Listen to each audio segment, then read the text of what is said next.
including our brother, smart apprentice, Abrego Garcia, who we demand to be returned to us and his family now. Bring him home. We need to make our voices heard. We're not red, we're not blue. We're the building trades, the backbone of America. We built a $5 billion, you want to build a $5 billion data center? Want more six-figure careers with healthcare retirement and no college debt? You don't call Elon Musk, you call us. North America's building trades unions. And yeah, that means all of us, including our brother, smart apprentice, Abrego Garcia, who we demand to be returned to us and his family now. Bring him home.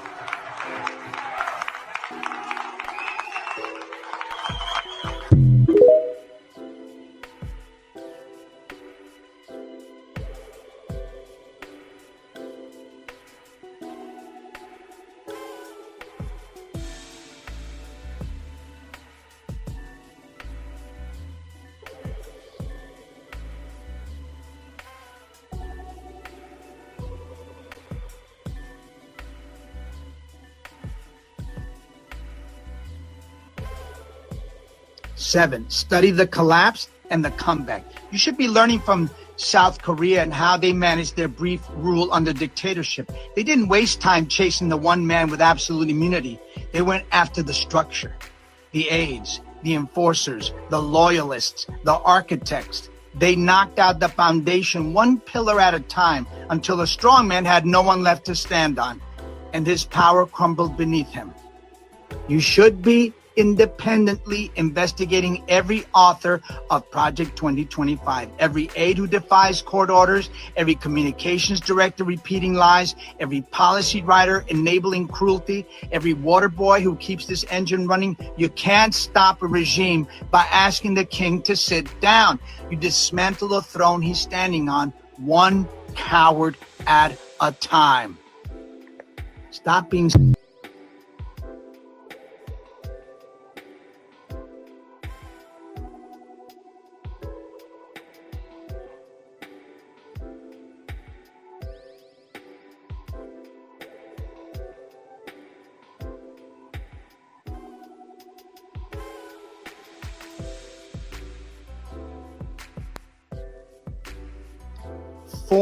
Number one, form an independent, civilian-powered investigative coalition.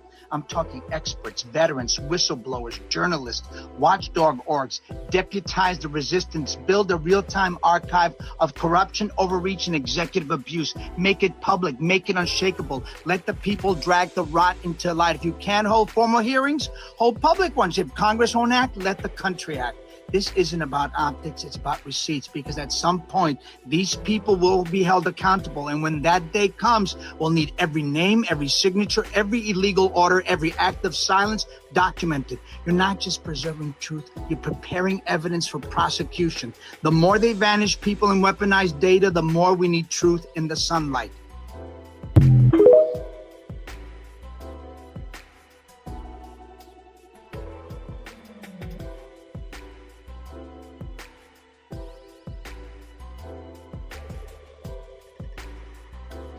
All right, this is from Liz Cheney. She had to do it because, well, dear Democratic Party, I need more from you. You keep sending emails begging for $15 while we're watching fascism consolidate power in real time. This administration is not simply a different ideology. It's a coordinated authoritarian machine with the Supreme Court, the House, the Senate, and the executive pen all under its control. And you're still asking for decorum and donations? What the fuck? Don't save us. I don't want to hear another polite floor speech. I want strategy. I want fire. I want action so bold it shifts the damn news cycle, not fits inside one. Every time I see something from the DNC, it's asking me for funds. Surprise!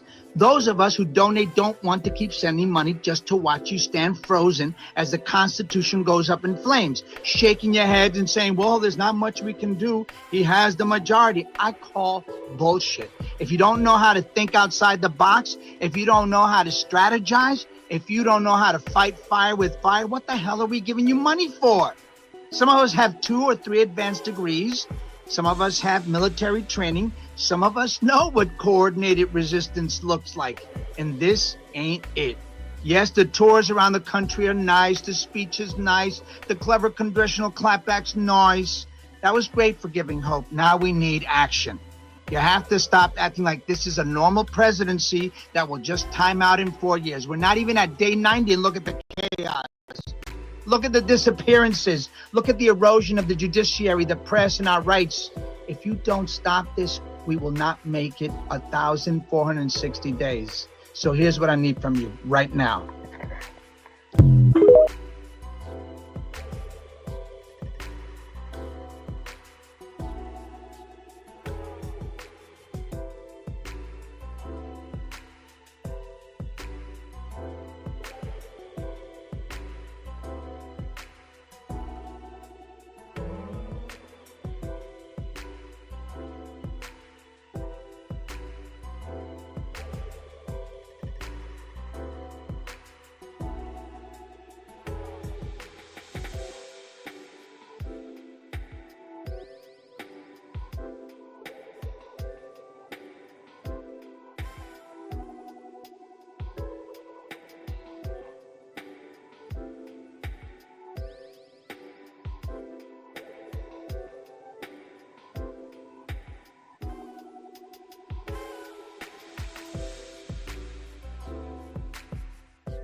the International Criminal Court. That's 2. Yes, I said it. Call their bluff. You cannot control what the other side does, but you can control your own integrity. So prove it. Prove that your party is still grounded in law, human rights, and ethical leadership. Join. If you got nothing to hide, join. Show the world who's hiding bodies, bribes, and buried bank accounts.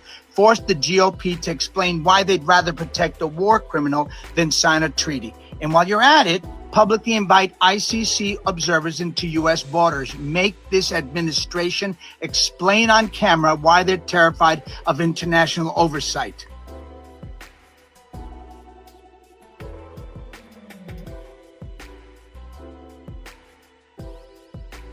About due process. No, fuck that. But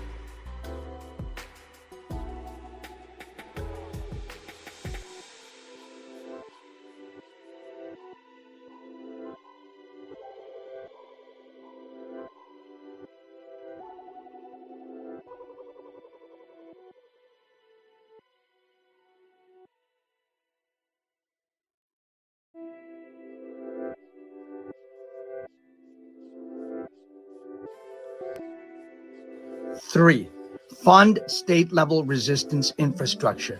Don't just send postcards, send resources. Channel DNC funds into rapid response teams, legal defense coalitions, sanctuary networks, and digital security training. If the federal government is hijacked, build power underneath it. If the laws become tools of oppression, help people resist them legally, locally, and boldly. This is not campaign season. This is an authoritarian purge. Stop campaigning. Act like this is the end of democracy, because it is. We will remember the warriors come primaries. Fighting this regime should be your marketing strategy. And let's be clear, the reason the other side always seems 3 steps ahead is because they are. They're prepared for this. They infiltrated school boards, courts, local legislatures, and police unions. They built the machine while you wrote press releases. We're reacting.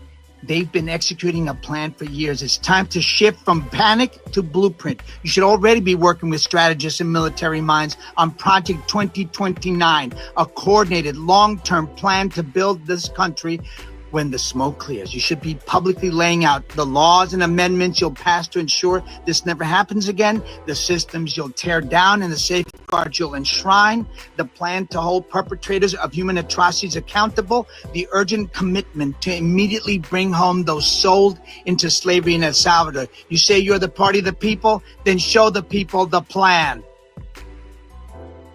4, use your platform to educate the public on rights and resistance tactics. If they're going to strip us of rights and lie about it, arm the people with truth. Text campaigns, mass trainings, downloadable Know Your Rights kits, multilingual legal guides, encrypted phone trees. Give people tools, not sound bites. We don't need more slogans. We need survival manuals. 4, use your platform to educate the public on rights and resistance tactics. If they're going to strip us of rights and lie about it, arm the people with truth. Text campaigns, mass trainings, downloadable Know Your Rights kits, multilingual legal guides, encrypted phone trees. Give people tools, not sound bites. We don't need more slogans. We need survival manuals. 5, leverage international media and watchdogs. Stop hoping U.S. cable news will wake up. They're too busy playing both sides of fascism. Feed the real stories to BBC, Al Jazeera, The Guardian, Der Spiegel. Hell, leak them to anonymous drop boxes if you have to. Make what's happening in America a global scandal. And stop relying on platforms that are actively suppressing truth. Start leveraging Substack. Use Blue Sky. That's where the resistance is migrating. That's where censorship hasn't caught up. If the mainstream won't carry the truth, outflank them. Get creative, go underground, go global. If our democracy is being dismantled in broad daylight, make sure the whole world sees it, and make sure we'll still be able to say it. 6, create a digital safe haven for whistleblowers and defectors. Not everyone inside this regime is loyal. Some are scared, some want out. Build the channels. encrypted, anonymous, protected. Make it easy for the cracks in the system to become gaping holes. And while you're at it, stop ostracizing MAGA defectors. Everyone makes mistakes, even glaring critical ones.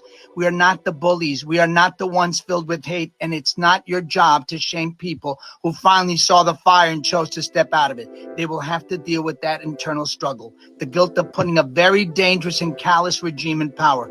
But they're already outnumbered. Don't push them back into the crowd. We don't need purity, we need numbers. We need people willing to burn their red hats and testify against the machine they helped build.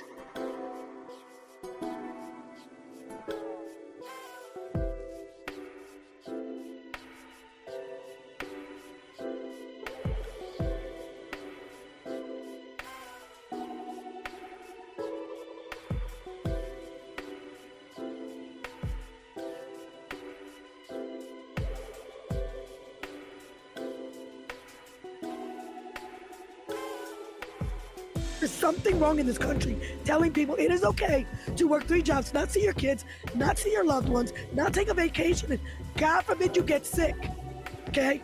And I still got a job at home because I'm a mother. Because let's not forget, I don't get a day off. And I got to figure all that out. How are we going to eat? How are we going to pay rent? How are we going to pay the utility bills? That every single thing went up after COVID. Not one thing stayed the same except salaries. The only thing that stayed the same in this country is the minimum wage. Even though everything else went up, there is no scarcity.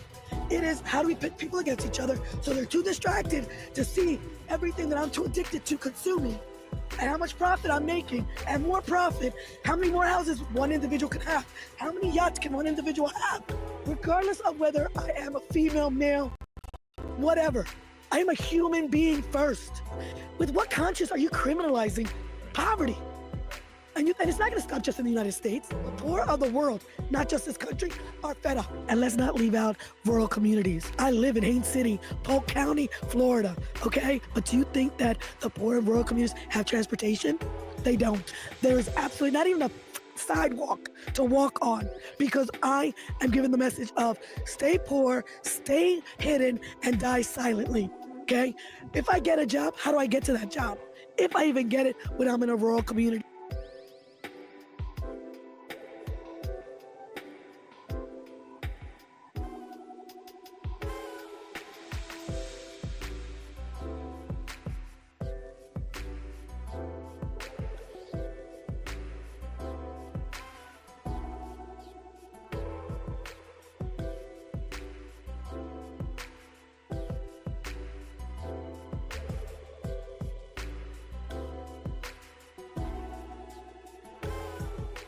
I have a major update in my lawsuit against the President of the United States and his administration. As you may know, I sued Donald Trump and his administration because I applied for a passport and they gave me one that says male because I'm transgender. So me and 6 other trans and non-binary people were represented by the ACLU, and we sued because who do I look like walking around with a male passport? That's crazy. We went to court over this on March 25th, and we have some breaking news today. A federal judge has ruled that the executive order is likely unconstitutional. The judge ordered the Department of State to give us accurate passports that match our gender identity. Obviously, you can tell I'm happy, but I bet you're wondering, what exactly does this mean? Because this case is far from over, but this is a great start. So basically what this is a preliminary injunction, but it only applies to the plaintiffs in the case. So even though thousands of people have been affected by this new passport policy, only the people in the case will be getting relief for now. So for me personally, that means they're ordered to give me a female passport. And that is a federal order, honey. But just know the case is not over and the ACLU is working on it. They are 100% going to be seeking relief for every trans, non-binary, and intersex person who has been affected in this country. That's all the information I can provide as of right now. So yes, this is just the beginning. I'm very happy and I'm very honored to be part of this history in the making, essentially. And I know there were a lot of haters who doubted that this could happen and who were preying on my downfall, but the case is not over. There will be more updates. Stay tuned. And I appreciate everyone who has supported this. And I'm going out to celebrate tonight because this is still a win.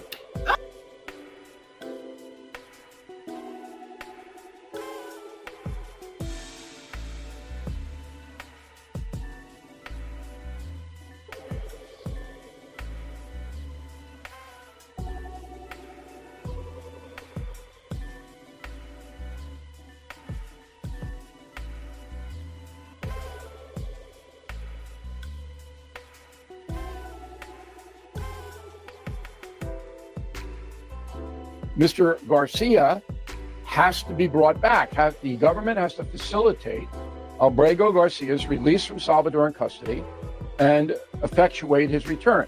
Facilitate and effectuate. It's basically the court is saying, you got to bring him back. Trump administration doesn't want to bring him back. And the word now is from the Department of Social Security, filed yesterday, said, well, we don't have the authority to bring him back. Okay, so you remember that yesterday the El Salvadoran president was in the White House and said, well, I'm not going to bring him back to the United States. Now, all President Trump has to do is say to this guy, you're going to send him back. And in 10 seconds, the guy will be on a plane coming back. El Salvador's not going to defy the Trump administration. They're making billions of dollars from us down there. Okay? So if we want him back, but Trump doesn't want him back. And this is a big mistake because the Supreme Court's watching this. And the Supreme Court obviously wants this guy to get due process, which he should get. He is under the asylum court jurisdiction in Maryland now. He's applied for asylum. And you kick him out, and now the Supreme Court says, yeah, you got to bring him back. No. Donald Trump's going to need the Supreme Court. This is small ball. Bring the man back. I mean, why do you want to pick a fight at that level?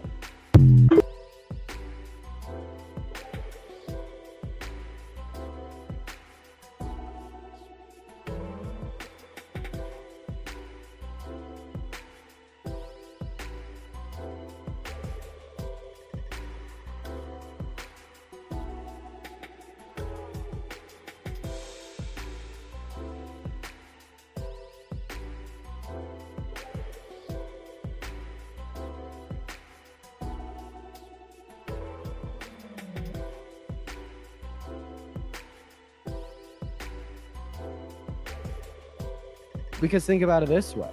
White people didn't undergo 250 years of slavery and its aftermath. White people didn't suffer through racial segregation. White people didn't have a government that restricted their ability to own property, open a business, or own a bank account to grow generational wealth for their children and their children's children. White people didn't have to go through these things. So if we were just to ignore the fact that black people in America had to go through all of these things that have now systemically disadvantaged them, even today, and we were instead to say, ignore one's race and treat everybody the same, well, then all of a sudden, black people will continue to be disparaged. Imagine if you were playing a game of Monopoly with your friends. The banker, for whatever reason, really fucking hated you. He only gave you $10, gave everyone else $50. Right? Then Mr. Jesus 2.0, man of equality, walks in and he says, well, I understand that you've been disadvantaged. I have the option to now give you an additional $40 to account for the fact that the banker kind of cheated you out of $40 to begin with. But instead, I'm just going to continue to treat you the same way I'm going to treat everybody else. Well, then all of a sudden, you're still experiencing a disadvantage today. And when we talk about programs or legislation to say target Black Americans or target Indigenous Americans, it aims to serve to fix the consequences of systemic forms of oppression in which have disadvantaged Black Americans or Indigenous Americans historically, which has perpetuated negative consequences that exist today for Black Americans or Indigenous Americans that don't exist for white Americans. I agree with you. You know, we pushed them back. We held them down for so long. And, you know, whenever he finally was like, all right, you know, you can do whatever you want, they were down so low that it's hard to get up. I understand that. And I understand that we needed to pay a little price. But, you know, the question is going to come in, when does it stop?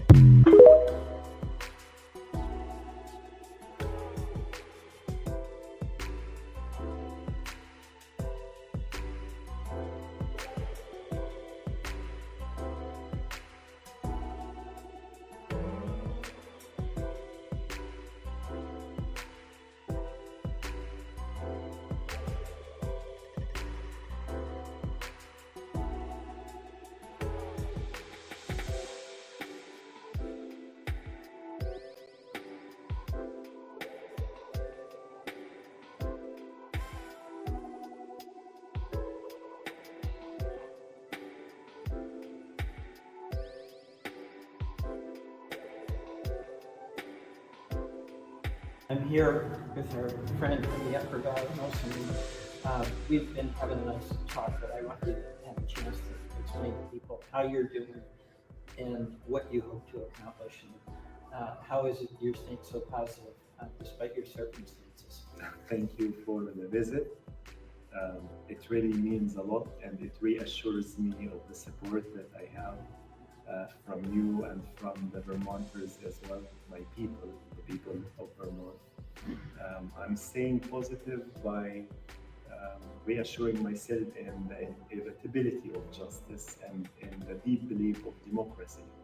This is the reason I wanted to become a citizen of this country, because I believe in the principles of this country. When you told me you were preparing for your citizenship exam that you thought you were going to take when you were detained, one of the questions you were going to answer, just explain that about rights. One of the most important questions, the most important rights is the Bill of Rights, which includes free speech on the top of these rights, freedom of assembly, freedom of press, freedom of having religion or not having religion at all. And I learned also in this basically test that I had to study for, that the freedom of speech and religion and assembly is guaranteed to everyone in the United States, which is part of the foundation of this country. Well, I want you to also, Secretary Rubio said you were a threat to foreign policy. Can you just tell us what you were hoping for and how you've worked with some of your Jewish brothers and sisters as well as Muslim brothers and sisters? My activism, so they are, basically he is describing being anti-war as anti-Semitic. How could that be possible when my partners, most of my partners at Columbia's campus and beyond, are Jews and Israelis? My work has been centered on peacemaking. And all what I'm doing, I am being a human. My empathy, as I mentioned before, extends beyond the Palestinian people. And my empathy extends to the Jews and to the Israelis. And my hope and my dream is to see this conflict, if one might say, to see an end to the war and end to the killing, to see a peaceful resolution between Palestinians and Israelis. How could this be a threat to anybody, except the war machine that is feeding this? It would be good for everybody, for us to have peace. I want to tell everyone that I feel so loved and so supported. And I am here in good hands. I am centered, I am clear, I am grounded, and I don't want you to worry about me. I want you to continue working for the democracy of this country and for humanity. The war must stop. Thank you so much. I'm very grateful. Thank you. Thank you.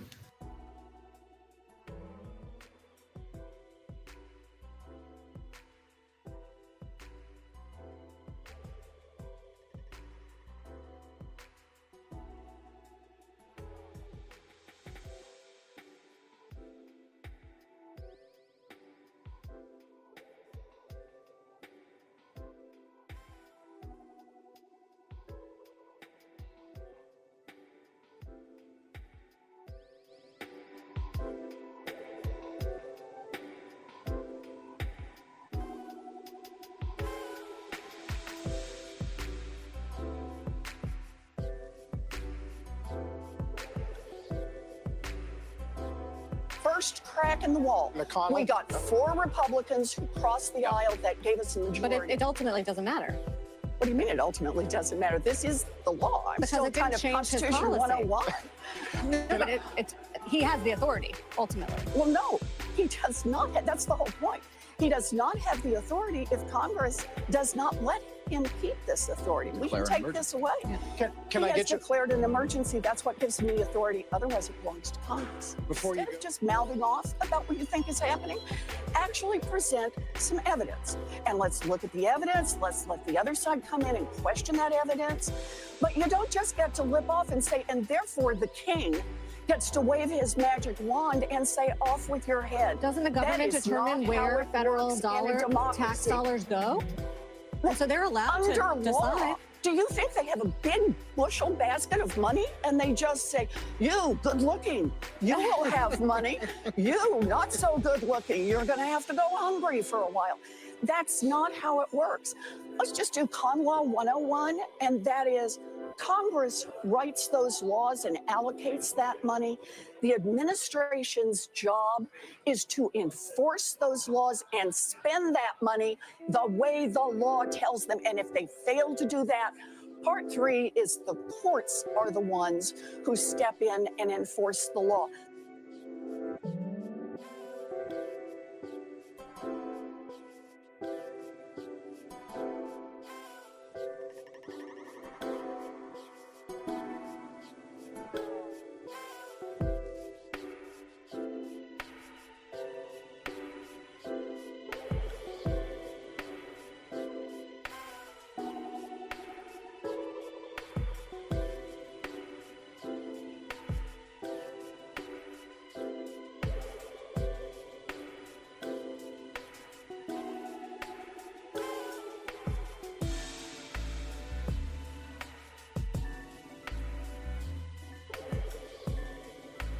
Because they seem to be having such a good time right now, and instead I'm over here.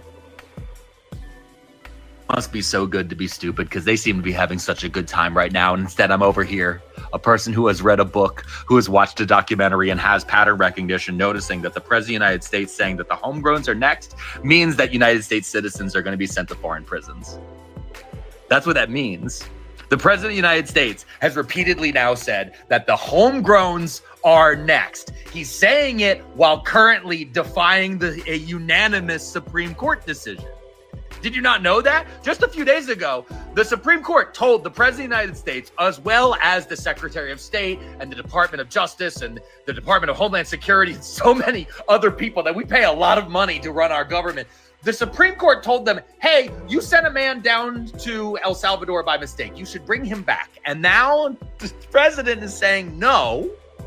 And the president of El Salvador, where the massive prison is, with blood that we can see from space, Katy Perry herself waving at it, all the way up there next to a Google satellite where we get our maps from. That president also said no. Two presidents suddenly powerless to remove a man that they both have shoved into an 80-person cell. And while all of this is happening, the President of the United States says the homegrown are next.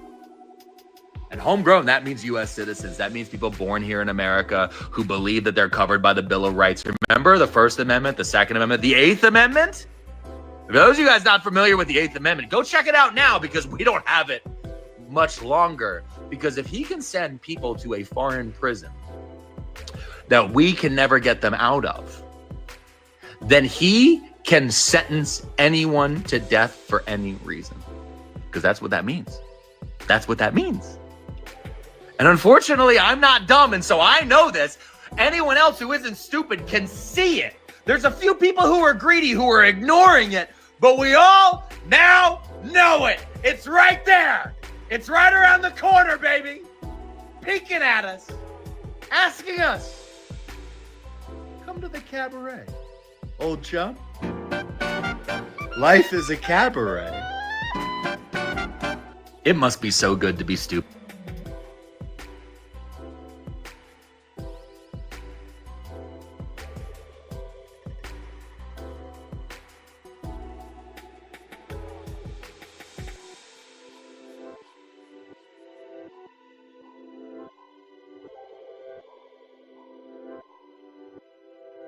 G. Woodson gave us Black History Week.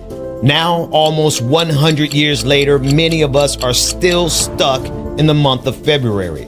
But our legacy, it doesn't just fit into 28 days. The Black Heritage Day app is here to change all of that. It brings Black history to your fingertips every single day of the year. Based on years of research by Dr. Carl Mack, our historian, our griot, just 3 minutes a day. That's all it takes to read, learn, and listen to an oral narrative of your history. Indeed, the Southern states went to war over the rights for each of the 11 Confederate states to own our ancestors. To connect with your roots, to teach your children the truth they won't get in school. In total, he is credited with 28 other inventions. But as a Black inventor, he struggled to gain. Learn why New Year's Day was once considered the most dreaded day of the year. Parents were separated from their children, siblings separated, and spouses separated from one another. And today, America has the nerve to lecture us about the status of the black family.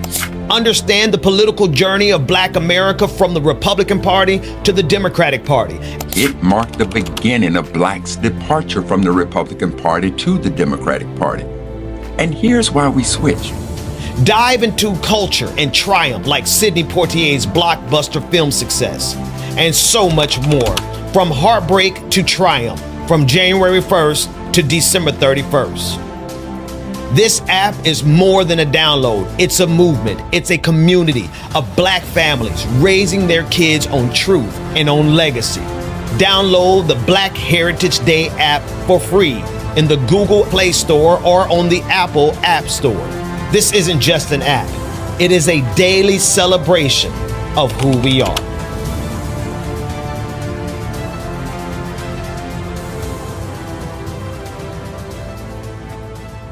Work that we're doing here is not going to stop when it comes to these type of discussions. It's going to be for us and by us here on this platform when the media is telling us to look the other way. Your support is what helps us move forward. Join patreon.com/like it or not. Help us grow.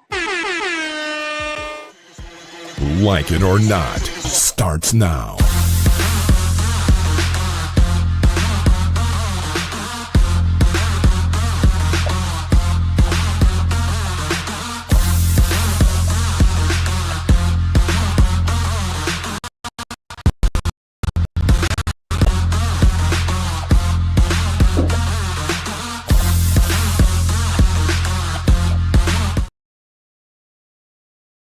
Myself, good morning, and welcome to Like It or Not, where we're free. I'm filibustering because it's more than me. But something happened as the music was rolling. Shout out to everyone in the chat room as we give a couple of seconds here, so it's not just me on the screen. I don't like being on the screen by myself. Rebecca Azor, come on, back into the run the Black History app commercial again or something. Shout out to everyone in the chat room. No, we can do this. Let me act like I'm not new to this. I'm true to this. Hey, everybody. There it is. There she is. Ooh. Hallelujah. Is my mic good? Are we on? Your mic is good. Put me in E flat. Lord. Get the lighting together. It's coming. I'm finding it. There it is. I'm finding it. And there we go. Bangs.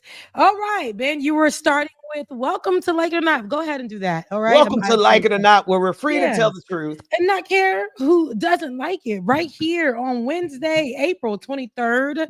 Ben, you were talking about that amazing app, which is the Black Heritage Day app. My goodness. Yes.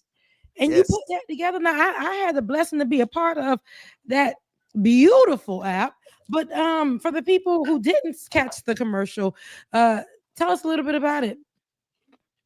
About the app? I'm sorry, you got me in the middle of a piece of ice. About the app. Yes, the one from listen, it's 366 days every morning at 5 o'clock Eastern Standard Time. You get a notification. I do, because I do. He's right. And you get a narration from our historian, our griot. I love the way he's telling the stories. Dr. Carl Mack, who's on your screen. Someone said, when is Nat A in the audience said, when is Dr. Mack coming back on the show? You know what? Dr. Mack will jump on anytime. You know, we can just invite him and he'll be here. But in the meantime, he's put together this app and it is so rich. The history is so rich. It's so many stories that you have never heard of. So many people you've never heard of their work, their contribution.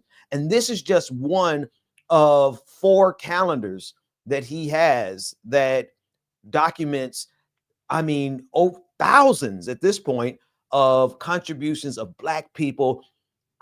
From Black women in history to Black sports in history. But my favorite, and this is one that's coming out soon, is Black contributions in STEM, science, technology, engineer, and mathematics.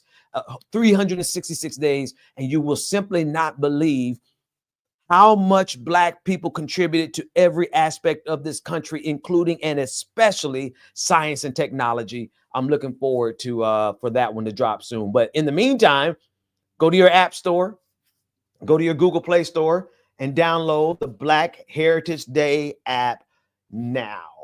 Please do. Please do. I'm glad that I'm a part of it. I love that. Your children are a part of it. That was such a beautiful thing. Let me see why this lighting is so off on the camera. I apologize, everybody. I promise you we all good. But no, Ben, let me get that in order real quick. Just get the lighting in order on the camera and I'll be right back. But your children are a part of it. Let's run that commercial back or the short version because I did play the short version that I was tagged in and I heard my voice. The one Jada, my wife put out on her page. Hang on. I loved it. I said, that's me. That's me in my raspy voice. I heard me. Matter of fact, David, if you go to Instagram, I'll see if I can find the link while we do it. But no, it's been a moment. Yeah, do your thing. It's been a Dr. Mack has I don't know if people understand how important and how powerful history is, right? For this current moment. And David, I don't know. As I'm filibustering, I'm realizing I can't even get to Instagram on my computer. So I'm gonna have to find another way to get that to you. But that said, here, I'm just gonna text my wife. Please send me the link to the video of the kids in the commercial. And I guess what's even crazier is I have it on my desktop because I made it. So what am I talking about here? Let me just Why are you acting like a boomer? Because I listen, my mind is structured on just showing up. It's never when I come to the show, I don't show up to do work. I show up to participate. Which is work though. Which is my mind is not on. I haven't hosted a show. If you notice, I hadn't hosted a show in about 4 years. I've been off the grid. There it is. Run that one, David. Accessible through the Black Heritage Day app. Download today on Google Play or the Apple App Store. Sarah Lewis Vaughn was born on this day. Hi, this is Jeremiah. John H. Johnson was born. But today, let us not forget our debt to Toussaint Louverture. Enola McMillan was born on this day in 1904. Marshall Major Taylor was born in Indianapolis, Indiana on November. Occurred on this day, December 20th, 1860. Ben, that is your baby talking at the end? All three of those kids. No, I know the kids. Oh, you're talking about the age-wise. I Benjamin. couldn't believe you hear how deep his voice is. That's a grown man. 401k. Hey, that look, taken away from people. I have to push him around. I have to bully him because he's taller than me now. You told me. You're like, oh, I can still hit you in your throat. Look, I can hit him in that chest. I don't know if I can reach his throat anymore, but I can reach his chest. It's quite an experience to have a child who looms over you, but ain't nothing but a thing. I've dealt with that my whole life, so I put him in his place too. No, I'm joking. It's all good. No, it's good. But I'm loving everybody. Do us a favor though. Go to your Google App Store for real, and your Google Play Store, your Apple App Store, and your Google Play Store. I'm really boomering this morning. And download that app and show Dr. Max some love. We can't be doing them people like that. My daddy's a boomer. Can't be doing him like that. But yet, this is exactly because whatever is equivalent to that for millennials, that's where I am. Because if you think I'm doing a whole bunch of things that I'm not doing that you expect me to do or whatever, dance, move stuff, I'm still in 2015. I don't feel like I'm not upgrading my phone. That's right. Not at these prices. Nope. Still riding the same vehicle. I don't care to live where it's aesthetically pleasing, even though my home is aesthetically pleasing. I don't care to live where it's aesthetically pleasing for the city and pay $99,000. I'd rather live somewhere else and pay $2. Okay. Even though that's not the case right now, we all paying something. Somebody posted this, and here we go. We're going to get right into a lot of things that's been happening because a lot of things have been happening. Somebody posted this recently and said, not you getting your blazer ready, like, well, let's go in. Let's get in. Ben was like, about time. Slide over a little bit for me. Okay. Go ahead. There it is. It's just the light ain't catching me today. I don't know why it's My window. Your window is windowing. We got sunshine and rain. But yes. I saw somebody post that people from McDonald's, people that are at McDonald's, people who work at McDonald's should be able to afford rent, food. Why is that such a take in America that makes people crazy? Why is it when we talk about, hey, because you are working a job, you should be able to sustain your basic living needs, pay for your basic living needs, feed your children, take care of your animals, pay your light bill. They are like, hell no. No, you shouldn't be able to do that. McDonald's, what kind of job is that? It's a job. That's right. It's a job. And it's the same job where they are available when you want to roll around at 11 p.m. or 6 a.m. to get your coffee before work. They're the ones that are allowing you to get that food and that whatever you need at McDonald's. And just because you're going to a corporate job that pays you whatever, they're working the same hours as you, maybe more sometimes. Yeah. And everybody from whatever job they're working should be able to sustain a living. And America, I'm realizing, has made it so that no, if you're not at a certain level, you have to struggle. You got to cross burning sands sometimes until you get to this level or for the rest of your life because you are not there. Because you're not working at some weirdo corporate job that's taking your whole entire life. Because me being recently fired from a corporate because of my work. And I just got this one after the other one fired me because of my work. They don't care. They don't care. And to hush you up, they'll offer you something and say, don't speak about it again. Don't speak of us. Don't say our names. Don't do anything. And that ain't enough for you to live. But they're saying at least you're getting something. You know, that's a great place to start this morning, Rebecca, because that's at the core of it.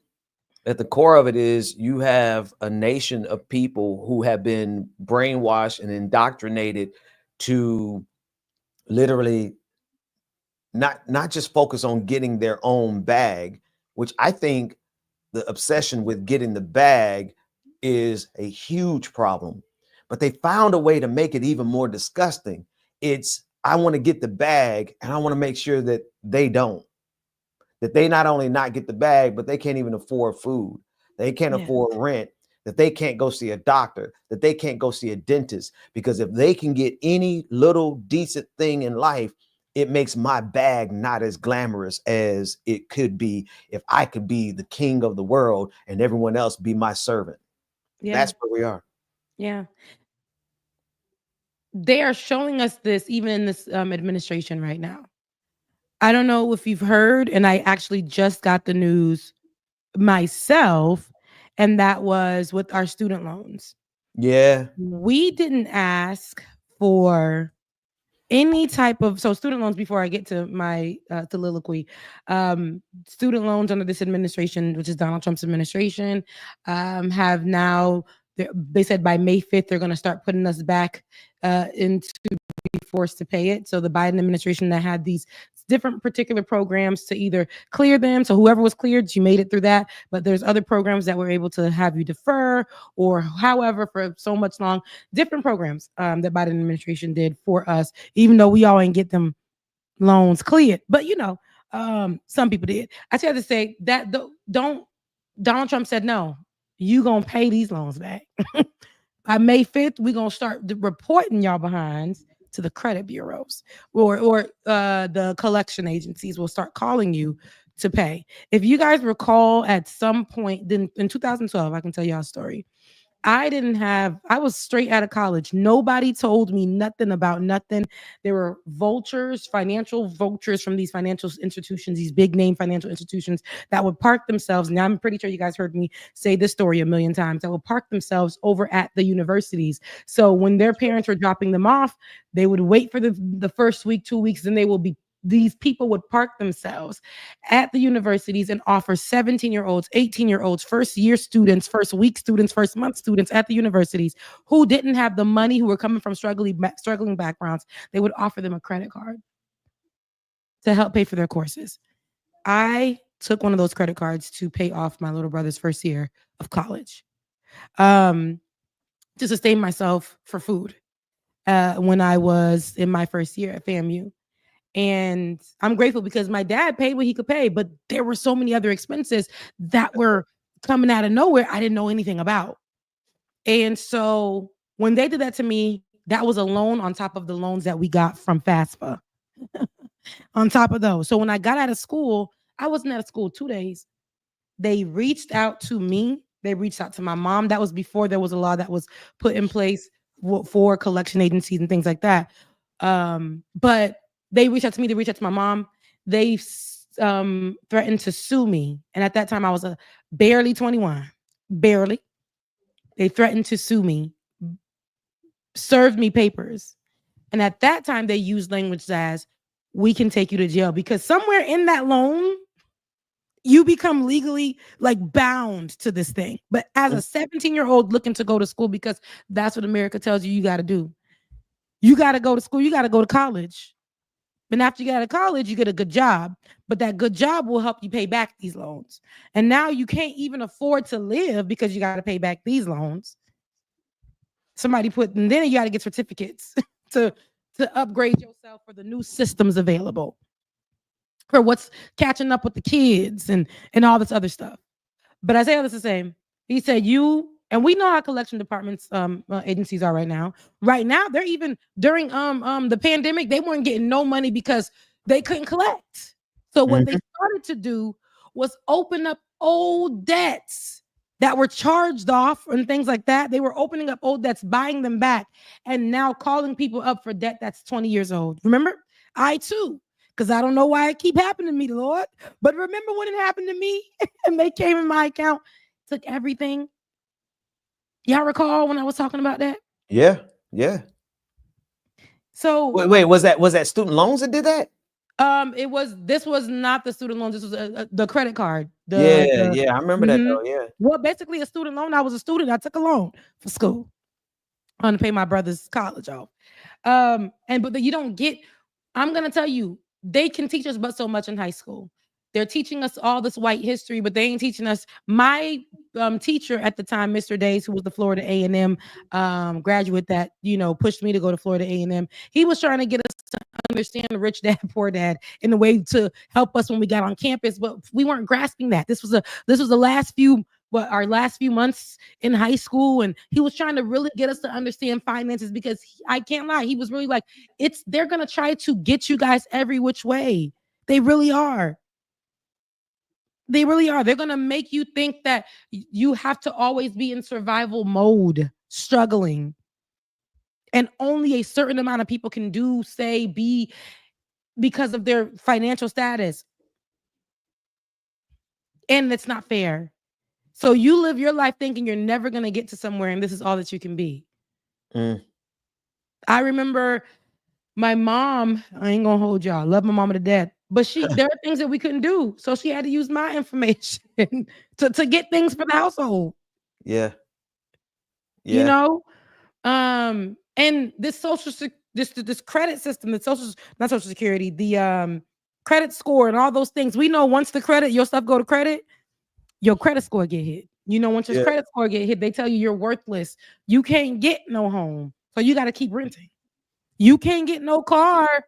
But you need a car to go where you got to go. So you're going to get this buy here, pay here, not knowing that you're spending way more on this buy here, pay here, because they will not qualify you, although you may have the money for a vehicle in a loan process that makes more sense.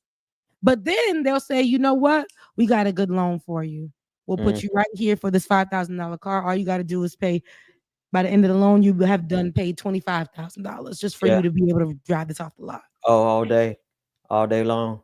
And they get you where they get you is not even it's almost that bad if you have a bad credit score and go to a regular car dealership. It's just as bad. They get you all the way to the end and say, okay, I need you to sign this, and they show you what you actually gonna pay for that car over time, and you be like, oh, my God. But you end up having to do it anyway because you need to get to work. Mm-hmm. Mm-hmm. And you don't have the money to just drive it off the lot, even though it's a $3,000 car, even though it's a $5,000 car. And they done perked it up, shined it up, but everything inside that hood don't work. Come on now. Come on. So I say that to say, that's how they sell it to us. You can only afford this, but we'll make you pay for it for life. You can only afford this. Keep you financially illiterate so that you will think that this circle is going to be like, the people that's on them loans. All of us raise our hands that got student loans. And once that thing hits our credit score that people have probably been working on and that are a good place right now, on May 5th, once that hits them credit companies and they're going to hound you, and then they're going to say your credit score is going to drop. And you be like, no, it's not. Leave me alone. Then they be like, bet, push that thing in early. Then your credit score done drop 300 points. They do not care. All because you decided to pay for school. We ain't got the money to pay it back. Who in their right mind got $100,000? Who in their right mind got $20,000? Who like to do that on a normal day? Instead, they're going to push away their basic needs to pay. You know what's education. You know what's beautiful about this moment, though? Let me tell you what's beautiful. That they don't have any idea exactly how radicalized people really are. It's going to start off really nice and pleasant and calm by most of us not paying them a penny. I'm advocating for, if you want the next boycott your student loans. Let them hit your credit score. You know why? Because everything else hitting your credit score. All the prices are going up. Rent's going up anyway. They're going to charge you exorbitant interest on everything anyway. Don't let them intimidate you. Except now here, if you got a kind of job that's going to turn your information over to the government, they will start garnishing your wages. Now, I got to tell you that if you in that situation, but if you've been living over here, look, ask me, because I'd be like, Lord, am I the example that you trying? I don't want to be the example down here on earth. I want to be the person that be like, dang, that's crazy. I want to be the person that say that to somebody. Well, I want to be the one that be like, it happened to me. Live off if you're living off the grid, though, but what's going to happen though is that people aren't going to be able to pay it. And so it's going to be its own boycott. People, when a person is going to have to choose between paying their student loans back and feeding their kids, they are going to feed their kids. And when those checks started getting garnished, that's when it's going to not be pleasant anymore. That's when you're going to have millions of Americans who are like ready to fight, ready to rise up, and ready to take action in a very direct, kinetic action kind of way, because you're taking food out of the mouths of their children. You're taking medication out of the lives of individuals. Like they really are playing with a powder keg here. And the reason it's even more of a powder keg is because everyone sees how much of a money grab this entire administration is. They see how many billions of dollars that Donald Trump is making right now. They see that Marjorie Taylor Greene has gone from being a broke dirty foot to being a pretty rich one, right? She's worth, I think, what, $22 million now, and she started off being worth less than like 100,000. Right? When people see this happening and then they realize, my goodness, they just garnished my check and I can't even pay rent. Yeah, they're going to have a problem on their hands. Absolutely. But that's already been happening. That story right there has been happening before Donald Trump administration. America has always had an issue when it came to the loan process, how they give it up and force people to pay for it. But right now, I think there was, little laws that have been placed where we can continue to some people to not furlough. There's a name for it. Push it back, defer. Continue to defer until you can pay it, or until you get to a place where they've cleared it, 25 years or whatever that number is. However, I think right now, while he's going to force people who've been working on their credit, people who have been trying to get houses, they're really not going to do anything. We're going to start seeing an exodus We're going to start seeing lots of that out of America. And they're going to, and the Trump administration is going to think that they won because the bad people are leaving, because that's what they're going to name them. Mark my words. And then the hit is going to start coming where there's no growth financially or economically. There's going to be no growth within people, in the population. There's no growth in my battery life. But what I do know is that we have a clip about what could possibly be happening when it comes to this new loan law that Donald Trump has for education here. Let's take a look.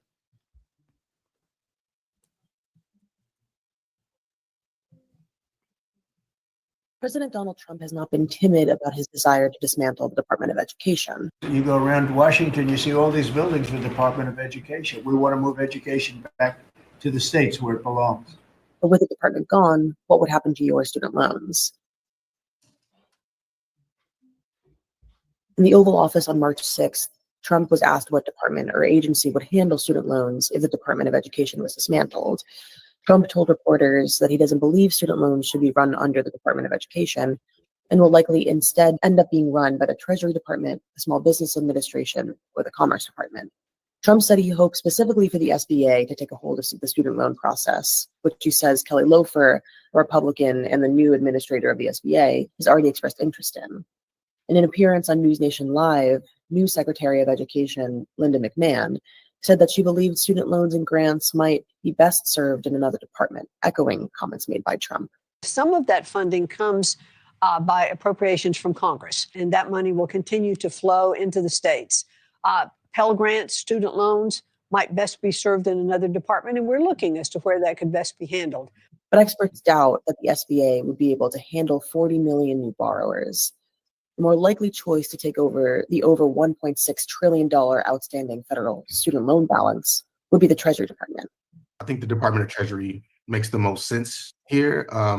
Keep finances where finances lie. It makes a lot of sense to me. The department in and of itself is this compilation of different agency services that were sort of existing under the realm of having some sort of relationship with education and child well-being. But again, the Department of Treasury is the place that makes the most sense if we're talking about removing the federal loan oversight that the Department of Education currently has. Activists who advocate for student loan borrowers, including the Student Borrower Protection Center, worry that borrowers already struggling with massive wait times and uncertainty, this will only add to the chaos. Experts also say that rather than the Department of Education, the biggest uncertainty with student loans lie at the courts, with Biden's SAVE program and other income-driven repayment plans making their way through the court system.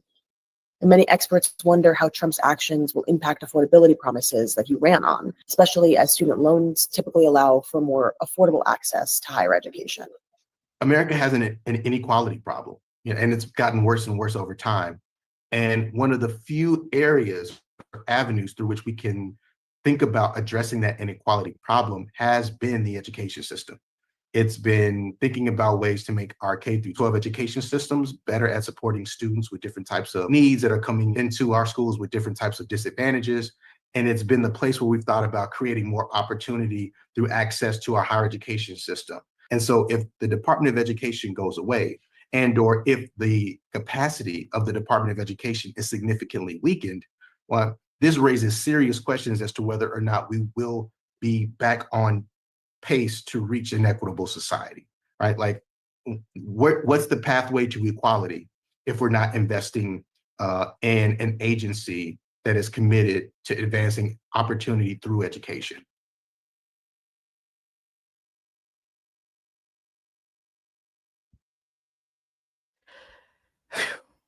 That's the only other option, is what Parker just said in the chat room, that enrolling in school, here it is, I'll put it back on the screen. Enrolling back in school part-time for online classes is not a terrible idea for folks who need to get a deferment. It's not ideal, but better than you losing your wages. And I say do that as soon as you can, because as soon as they start seeing us doing that, they're going to change the law and prevent us from being able to do that. The entire goal is to break the United States of America. The entire goal is to make sure that you cannot afford to live, and so that you become desperate. If you cannot afford to live and you're desperate, you do not have the capacity to organize against the powerful. And that gives them room to do anything that they want to do. They want us as serfs. They would prefer us as slaves, but if they could just keep us as serfs and shareholders, that's what they would do. And so they're not only doing that with education, they're going to make sure that they make as many of us as sick as possible with what they're doing with the Food and Drug Administration. They're literally coming to harm, actively harm, kill, and destroy. They're devils. That's what they are. No, they're definitely evil. And I think they pointed out a lot of great things. You're taking away the Department of Education and you're letting it be run by the small business, whatever association, whatever the SBA is, still small business. Because I used to work with small business accounts or the whole small business department, when I was working for a financial institution that was Stan Abining. And I did all of that, and knowing that how that place was ran, imagine the way that they would run that when it comes to 17, 18-year-olds, 19-year-olds going to get loans for education. And the way that they would handle you as a child, they're saying that you going to school is a business, my friend. Mm-hmm. We're signing it in blood. We didn't know we were signing it in blood at that time. Now they're openly telling you, sign your life away with us. We will just so you can get a little bit of education here. Mm-hmm. It's a business. It's not really education. It's not really, you're probably not even really going to get a job, but it's a business, my friend. So for us to give you a coin, sign your name in blood, we're coming after you. Just now they're saying it out loud. Before it was the encouraging. I have not heard any encouragement of going to school. I know there's this conversation online about Black men not being encouraged to go to school anymore, which I believe that's a whole thing. If y'all want to hear that whole conversation on Olay and Friends, we had this whole breakdown about that. However, I know that's literally systemic for especially who gets the most loans in this country. Who goes to school and has to do the loan processing, when I say most loans, the most expensive ones, because our parents ain't got it. Black folk. And so when they put us in a position where we are locked in and then we can't pay it back, but we think that we're going to get a job opportunity to pay it back, yet diversity, equity, inclusion is being hit in Black folk. And now credit scores is down, can't get no homes, Black folk. Credit. And they've gone one step further. They're making it almost impossible to rent. Right? It's bad enough to have to rent when your rent is far more expensive than your mortgage would be, but they're making it so much more difficult to even rent. They want us on the streets, homeless and desperate and uneducated. They do not want you to have any education whatsoever. So the more that they can undo, the more that they can take away from Black people right now. There is an erasure going on. You see all the stuff. Somebody say that it's all part of the playbook. Nashiket. Hope I'm saying that right. Nakiket. That is all part of the playbook for sure.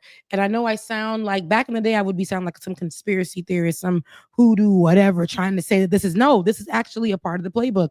We have to remember that it's all aligned.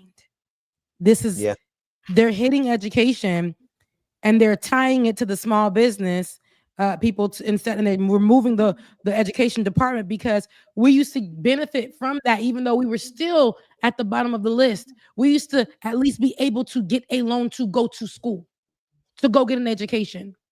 And now they're like, we're going to have these people over here who are known to be loan sharks, who are known to hit you up, who are known to threaten to take away your home, your mom's home, your grandmother's home. That's how the small business people work. We're going to take assets away from you. We're going to take away from you. On top of that, if you can't go to school, you can't learn. They're hitting HBCUs. They're suing HBCUs, right? They're doing all of these things because they don't want us to learn. They don't want us to come up. They don't want us to get housing. They don't want us to build communities. They don't want us to be financially stable. They do not want us to have knowledge, especially knowledge that highlights the truth about American history. They don't want us. So like you said, they want us to be out in the streets. They want us to die early. They don't want us to have knowledge about our health either. Right. They're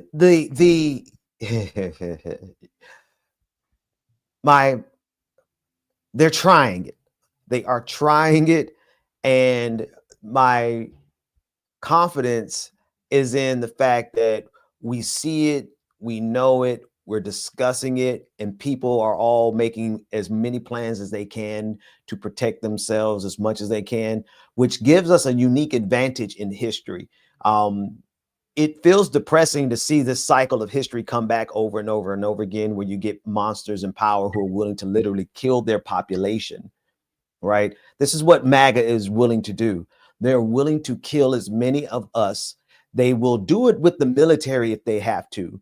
They will do it with the police if they have to. But if they can get away with it by making sure our milk is poisoned, that our water is not clean, that our air is not breathable, that we don't have access to healthcare, if they can do it the slow way, they'll certainly do it that way. But the only thing that's really encouraging in this moment is that person after person after person, by the thousands, we see on TikTok, we see on Instagram, we see on YouTube, and Twitter, people are aware and people are calling it out precisely. People are organizing. Now, how impactful and how effective can it be against the United States government? We're going to see, right? We're going to see exactly how resilient Americans really are when their government actually turns on them, because we have a government in power with the express intention of eliminating as many human beings as they can. So if all they have is a body that all you could do is sit in your bed because you got long COVID, you can't move, you can't go out, you can't work, and all you could do is plug into somebody's video game and just keep yourself busy all day, that's what they would want. Even further than that, they don't even want you to have access to the internet. They don't want you to have access to a home. They want you on the street, desperate, so that they can do whatever they want to do with you. Those are the demons that are in power. Absolutely. And the more that they can function like that with you, we're never going to grow. It stunts our growth, destabilizes us here continuously, and keep us divided. I see those things a lot. On top of how they want control, look how they're controlling simply in front of our faces. Again, there's nothing that's being hidden anymore. They don't even need to hide it behind Project 2025. They do not care. They have shown us how they can flex their disrespectful, xenophobic, racist, white supremacist muscles. Yeah. Right? Exactly. They've shown us how KKK will always forever be and never recognized as a hate group. They've showed us that Nazis and the Nazi playbook is exactly what they want to go by. Truth doesn't matter, and neither does due process, even though I never believed in due process here in America for any minority groups.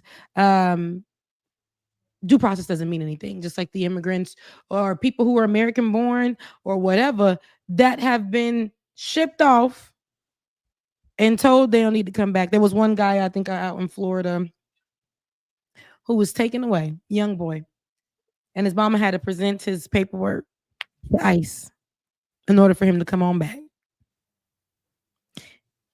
The other man, I think it's the Maryland guy, the guy out of Maryland who is still Garcia, Abrego Garcia. In El Salvador with them people. And I think the prime minister or the president, I don't know, but the leader out and said that, basically came out and said, listen, y'all, it's out of my hands. I ain't the one calling the shots for real.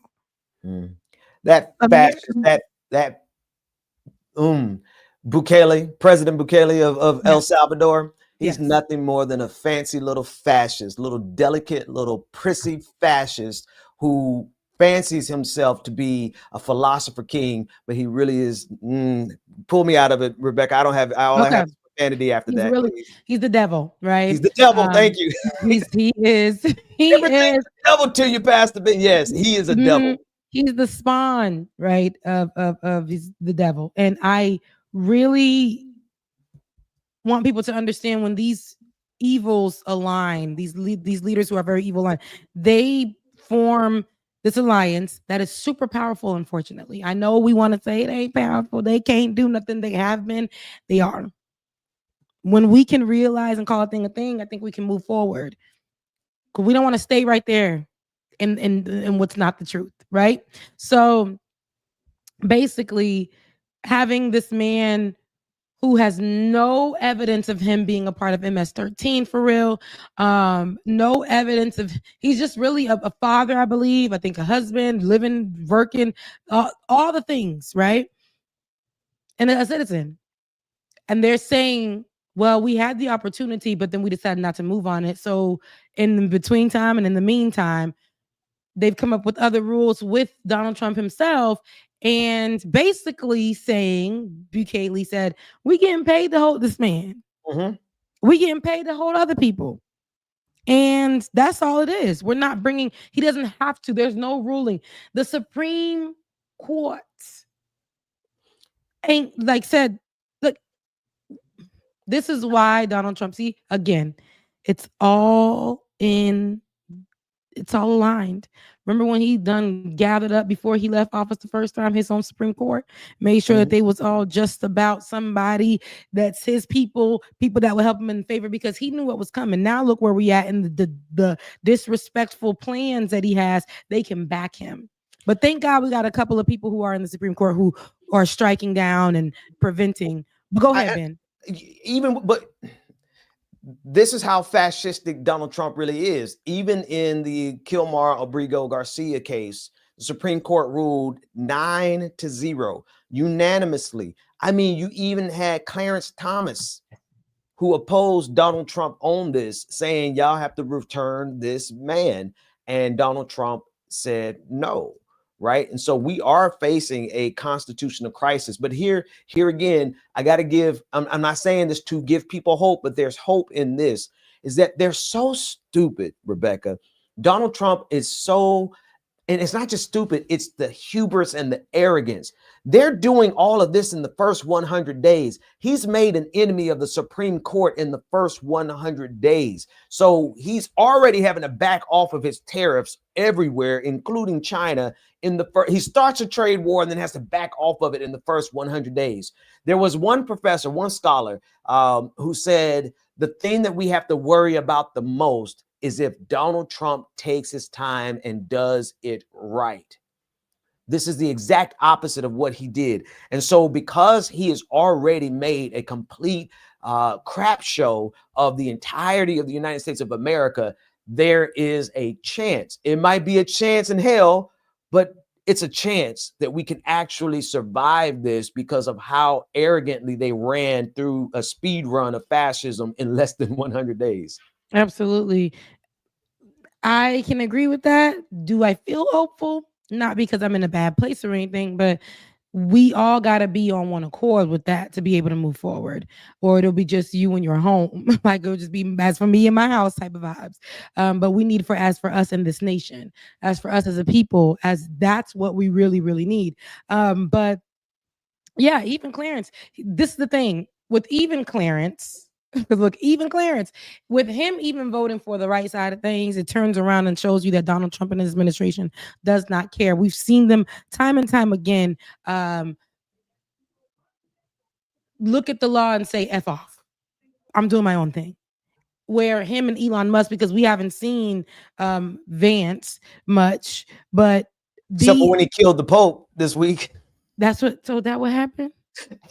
He was the last person to meet with them, and that's then what everybody kept saying online. And mind you, I had just come off.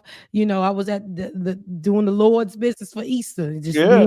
So when I got online, I saw that. I'm like, oh my God, did he kill the Pope? Oh my God, is it satire? I didn't know a thing, child. So that was the first thing I did see. Look, did he really do it, man? But they say he didn't kill the Pope. He just drained the Pope's life, will to live. It's them eyes. Come on. You ever seen Vance's eyes? Hey, listen. He knows how to turn them eyes turn like Dracula. Have you seen the movie Sinners yet? I heard that there's some I similar. heard it's crazy. I'm gonna look into it. I'm gonna for sure. definitely take a look at it too. But anyway, let's say that these people don't care about none of that. They don't care if there are people on their team that are like, y'all going a little too far. They like, hold my beer. Okay, because we can go further. We can go further. We ain't going further enough. Yeah. We got to get up in there, and that's the problem. They are not scared of authority. Authority doesn't mean anything to them. Rules, laws do not mean anything to them. Due process means nothing to them. But as soon as they get it wrong, all of a sudden due process works.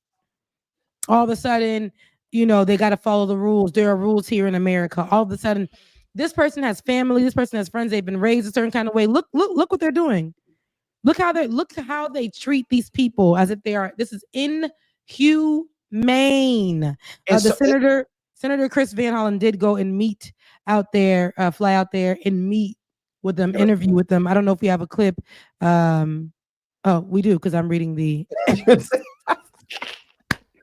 Run that. Play that footage, David. Overnight, proof of life. Maryland Senator Chris Van Hollen posting this picture of his meeting with Kilmar Abrego Garcia, the El Salvador migrant mistakenly deported last month to a notorious prison in that country and not seen since. My main goal of this trip was to meet with Kilmar, Van Hollen wrote from El Salvador. Tonight, I had that chance. I have called his wife, Jennifer, to pass along a message of love. El Salvador's president mocking the meeting with his own post, writing sarcastically that Abrego Garcia has, quote, miraculously risen from the death camps and torture, now sipping margaritas with the Democratic lawmaker. Neither official providing information on how the meeting came about.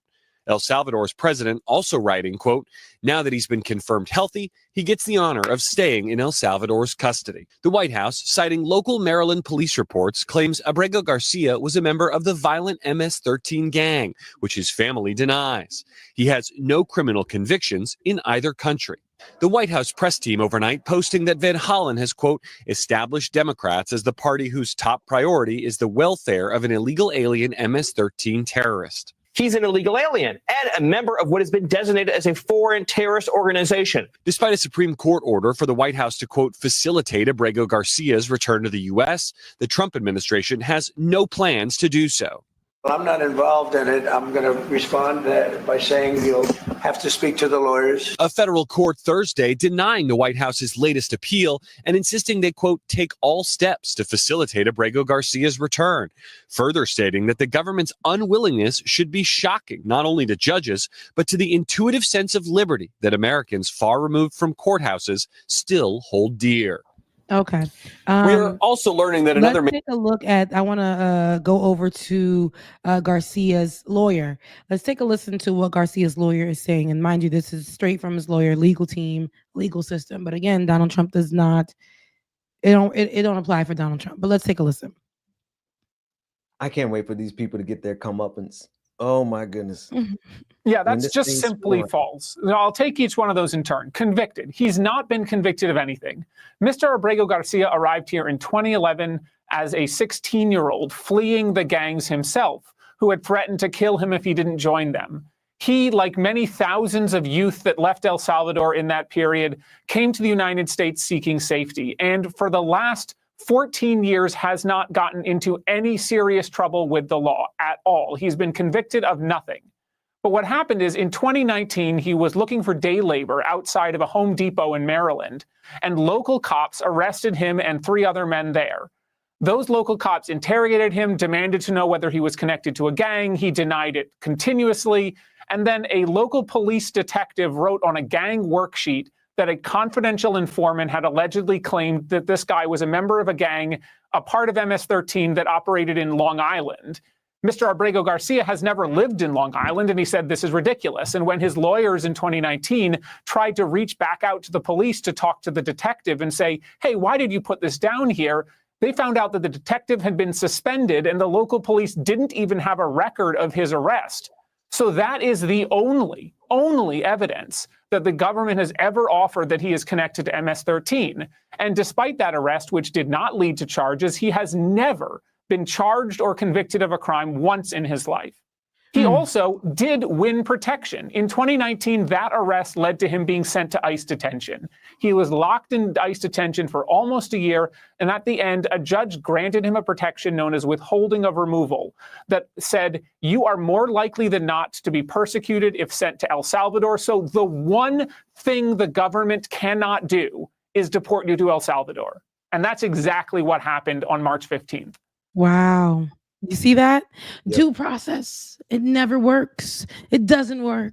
It won't work when it's actually supposed to work.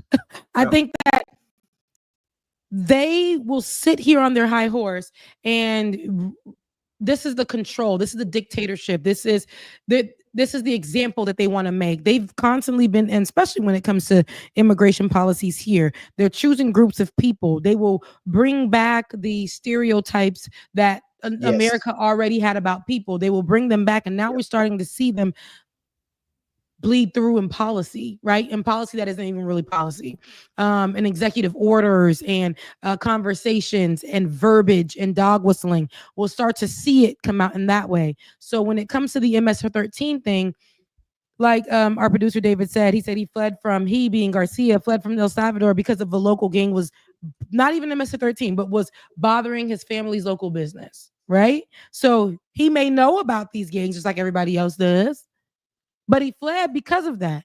And there's no ties. Now, playing it so safe, he has a family, a wife, a children, a house, just all the things, been working in this country, paying taxes, going to school. Came here at 16. And they want to remove any American ties, from him, and immediately stamp MS-13. When they were interviewing about this, then people had nothing to say, and they said, well, I said it, so... Right. And y'all could trust. I see this is one of the reasons why I went so hard after black folks who were supporting these immigration raids. You stupid Negroes.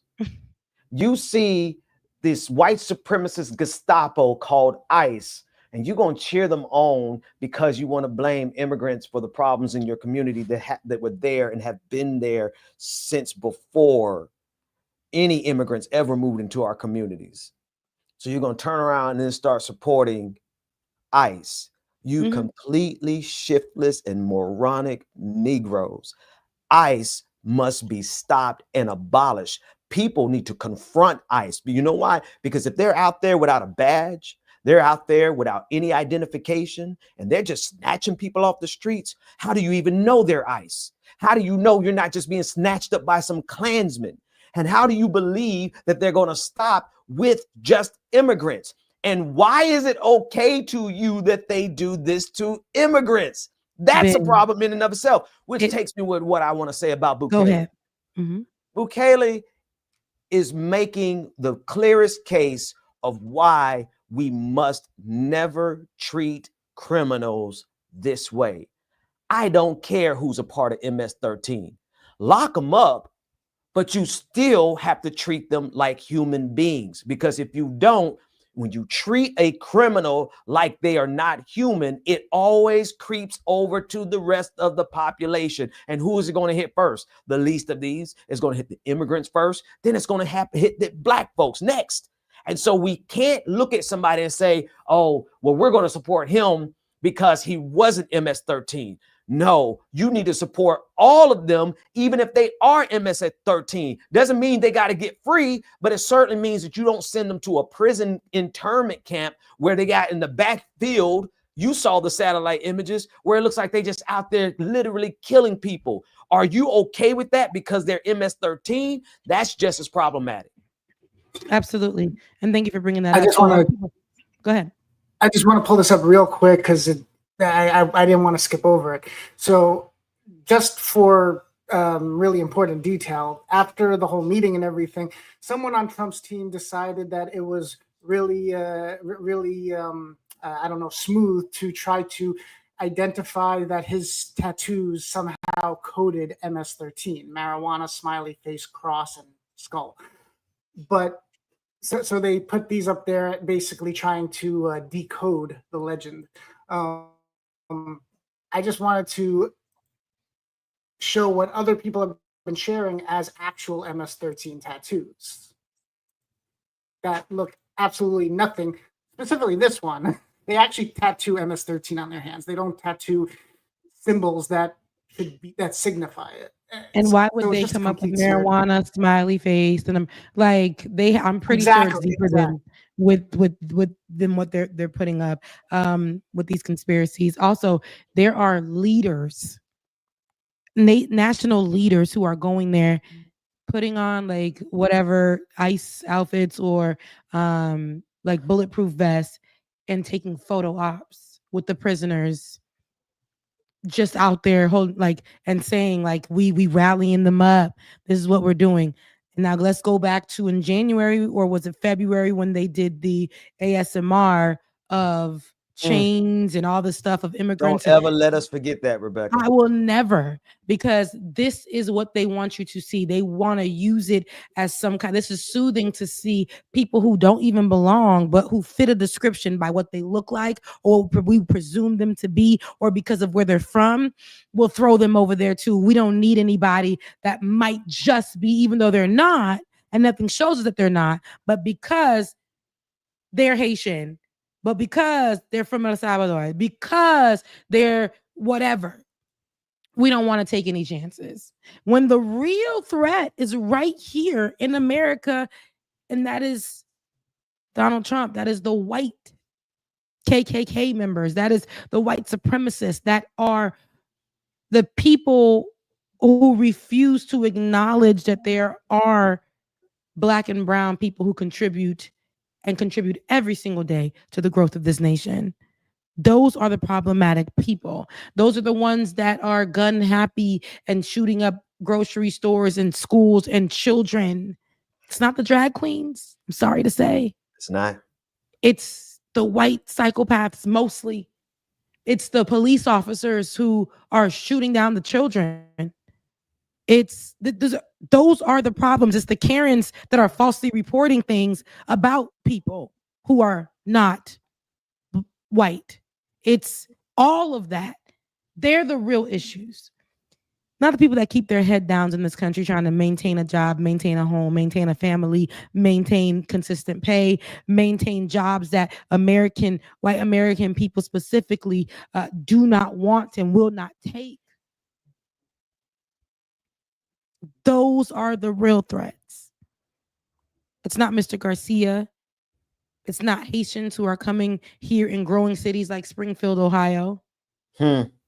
It's not people who are on the humanitarian parole program, who are just trying to get by because their country is in turmoil. It doesn't make them hate their country, but it also doesn't make them enemies of this country. But this country, America, has always been anti-immigrant. And I've said this before. I say it a million times until I can't breathe no more. America has always been anti-immigrant, and especially when the immigrant is brown, but more specifically, and especially when that immigrant is Black. Always. See, they're creating a condition. Here's the calamity of the moment and the confusion. They're creating a condition where I don't doubt that some of these men who are in this prison in El Salvador, who are actually a part of MS-13, are some pretty nefarious devils themselves. The stuff they do is the kind of stuff that you need to get off the streets. All right. I want to preface with that.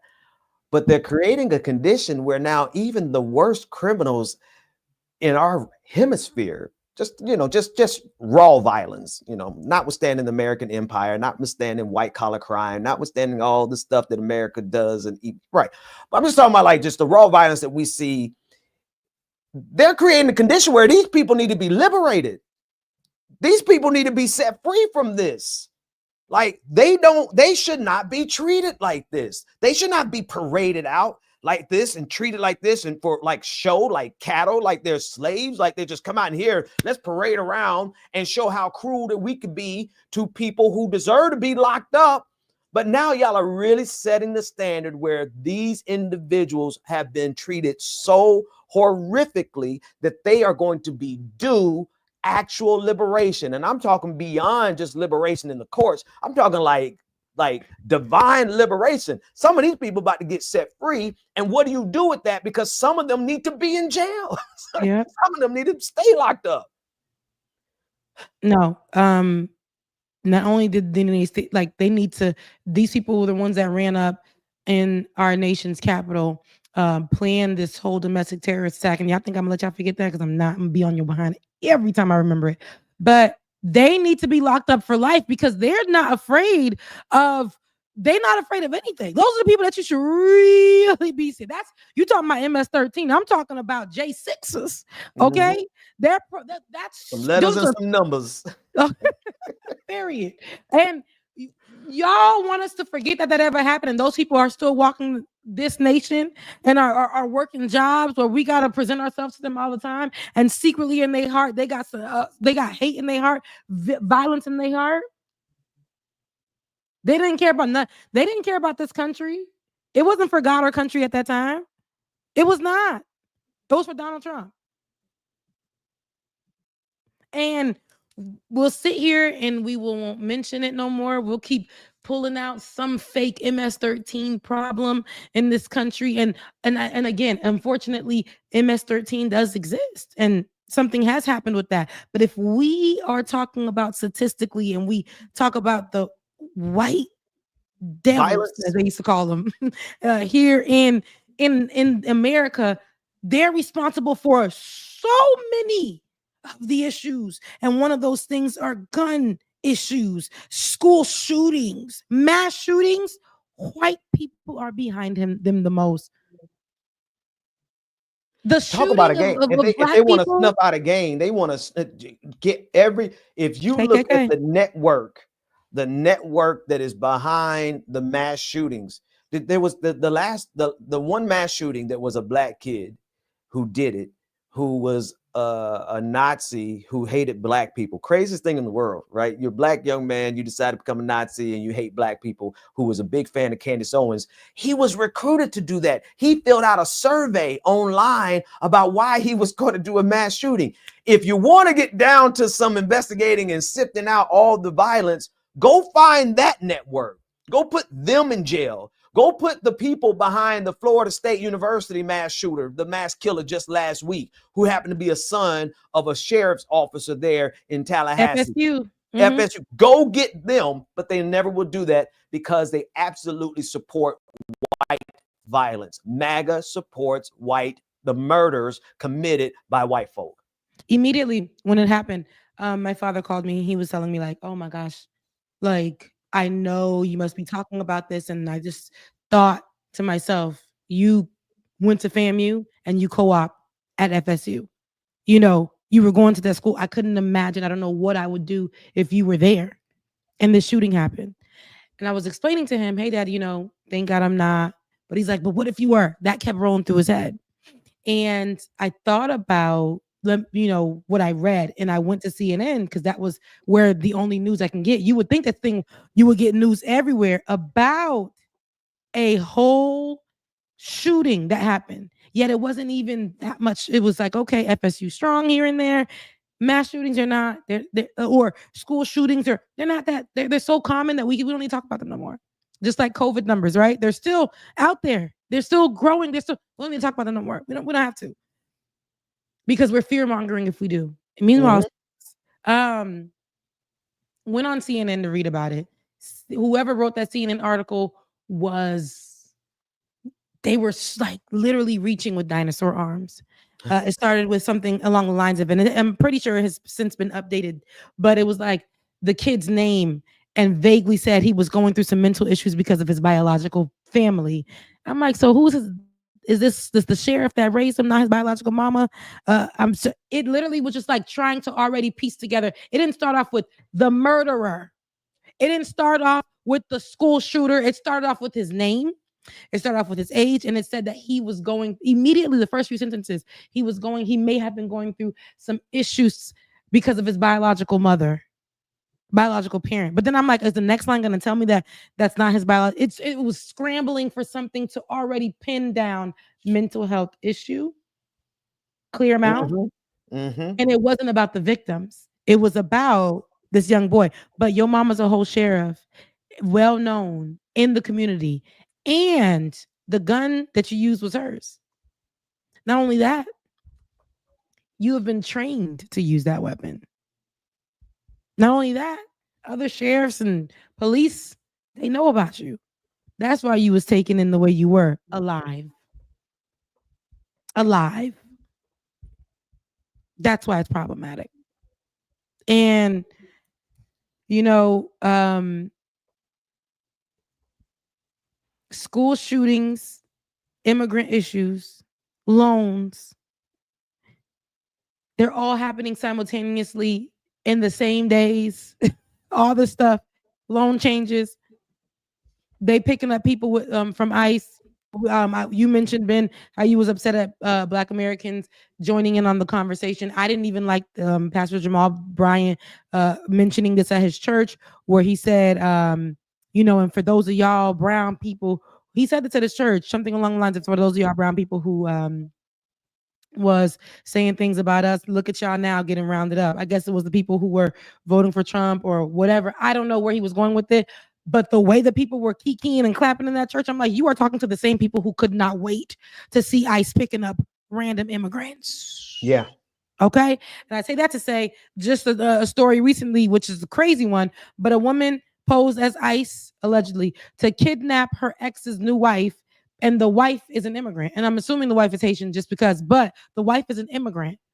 And this person got so upset that they presented themselves as ICE. And the woman who's an immigrant was willingly going with this person. Willingly. Until they found out, whoa, this is, my life is in danger. These are the problems that I'm having right now because people know the fear of immigrants and they're buying ICE shirts online and going into people's schools.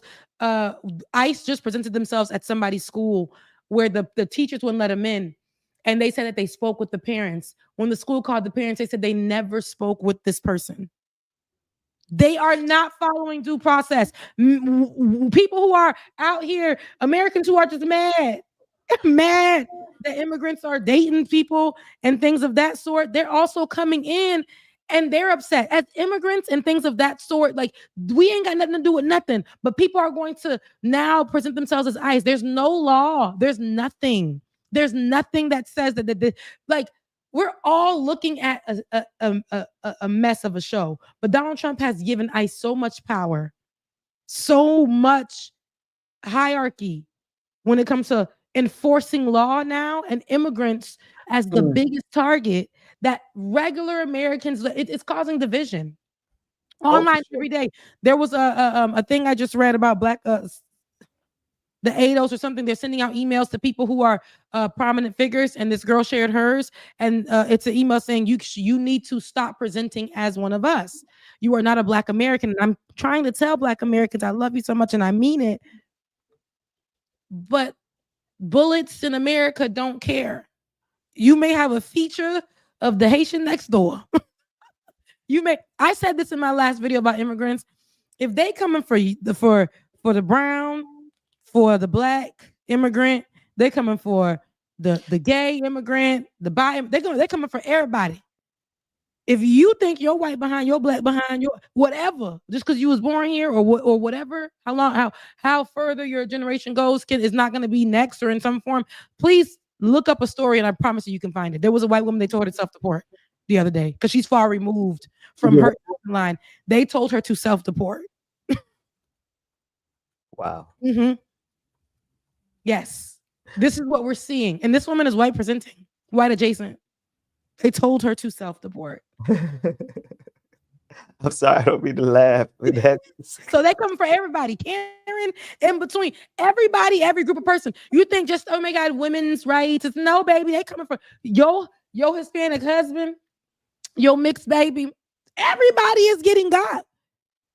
Everyone. So there's no blue bracelet that can fix this. There's no ADOS that can fix this. There's no diaspora wars that can fix this. That's why I was telling you, Ben, so much division that I would love for is to have that vision of we can go and we can do this. But there's so much of this stuff that people are eating up and consuming, and it's giving them no growth. It's giving them nothing. Nothing. But as for us in our house, we got the right mindset. We're seeing right through it. Craziness. Absolute craziness. Like I said, you can Google any story. You could Google a white person, a Spanish person, and in between anything about deportation, and I promise you, you will find it. They don't carry. Put a picture of her up because she's white. Like she's like very white adjacent. Yes. She's from the Caucasus Mountains. I know it's not. Yes. Yes. So, but yes. With that being said, all of this is going on right now. I'm going to do a story, Ben, and I know that you are a pastor. And I just spoke about Pastor Jamal Bryant, right? I'm going to do a story, and it's dropping tomorrow, where I touch on one of the pastors that I actually respect and love, their grittiness, Philip Anthony Mitchell, and here in Atlanta. And I'm going to touch on that. The funny part about it is I didn't want to in the beginning because of the reproach that the church gives if you speak on their anointed. And, you know, I didn't want that. But in the church last Sunday, I know it was about a week and a half ago, on their inaugural church service, I didn't get it. I was on my way there. Because it was so packed, I didn't get a chance to go in. But when I got home, I did watch the sermon. The sermon that I watched didn't have this portion in it, but there were 3 services. And one of the portions, the pastor did mention that Black children. That dude, he's in Atlanta? He's in Atlanta, yes. They mentioned that Black children are not getting murdered due to being Black by police officers, but because they're not being taught authority. And while online, I always want to protect, of course, the ministry, the church, or things of that sort. I also know that you can't do that when you're the pulpit that's supposed to be preaching and prophesying and protecting and teaching the word of God is speaking things that are not in the Bible and that are systemically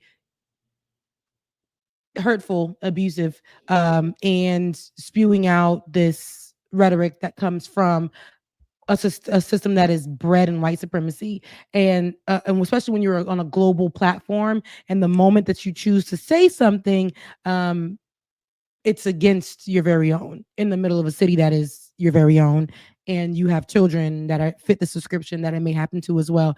And while he was speaking about his personal, I guess, when he heard that God told him to submit when he was detained by police officers when he was younger, or to obey, that still does not say that it justifies the shootings, the murders of children. And please be sure to definitely watch my drop on tomorrow. But I say it to say the reproach needed to happen because we were never going to get an apology unless the reproach came.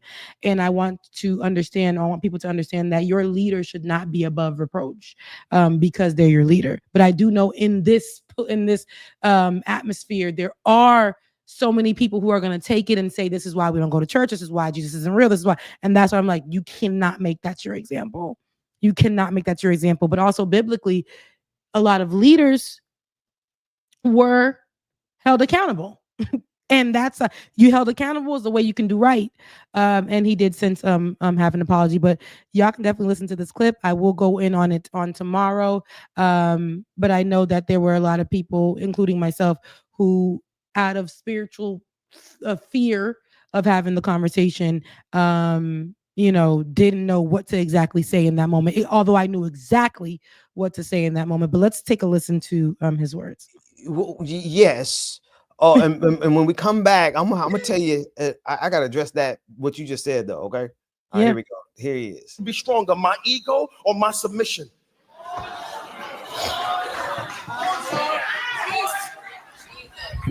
Right. I could flex in that moment and not obey the authority because my ego will be stronger than my logic, or I can submit and walk away with my life. And if I don't submit in that moment, man, I'm hurled into eternity by a cop's bullet.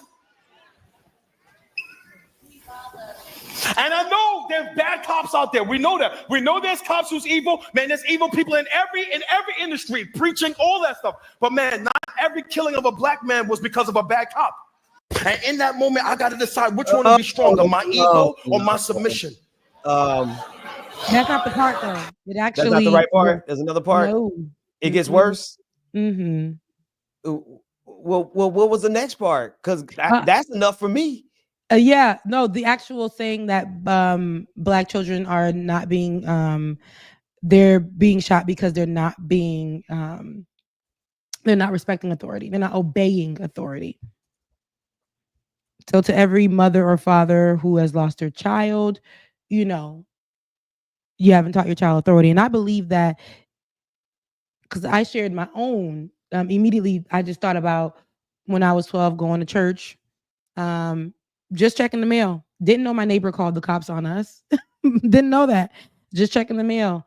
And I looked up and there was a chopper in the sky with a sheriff's chopper in the sky above my home. And if you know Florida, our homes are just one floor, small, homes built for island type areas. In South Florida, you got a chopper over your home, blowing over your home, and the cop is holding a chopper towards you. Then you look ahead and you see them hidden in your bushes. It's about 3 of them in green holding a gun towards me, and then one at my door telling me to come, holding a AR towards me, comes behind me, puts it behind my back. At 12 years old, I got a little skirt on, a red t-shirt, and some brown and red Nikes that I got from Marshalls that was hurting my pinky toe. And I was checking the mail, waiting for my choir director to come pick me up for choir practice on a Saturday.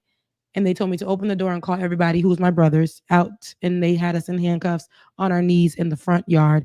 And when the neighbor said, "Oh, sorry, wrong," they lived there. The neighbor went back into their home. The cops took off the cuffs off of our arms, and nobody said anything to us further at all. We never got an apology or anything like that. If my brothers would have made the wrong move or whatever and been shot down, meanwhile, we obeyed. We didn't know why this was happening. We didn't even question it. We did everything that was said. Everything that was said. I'm going to think about Elijah McClain, who apologized for even questioning the cops and their motives, don't talk and about apologizing for being who he asked for forgiveness to the cops, and they still killed him. Rebecca, let me say this to you as a pastor. The biggest problem in the Black church is the fact that we are afraid to call out our pastors. Thank you. And we got to stop being afraid of calling them out. In fact, we need to actively call them out, 100% aggressively call them out, because they are speaking over thousands of people. And this is the global pastor. Right. So hundreds of thousands of people that this man is speaking to, and what he's doing is nothing new, right? We've seen Black folks launder white supremacy into the Black community for clicks, clout, and checks, right? He's just doing it from the pulpit. And I don't care what rationale he actually set with. The Spirit of the Lord did not reveal that to him.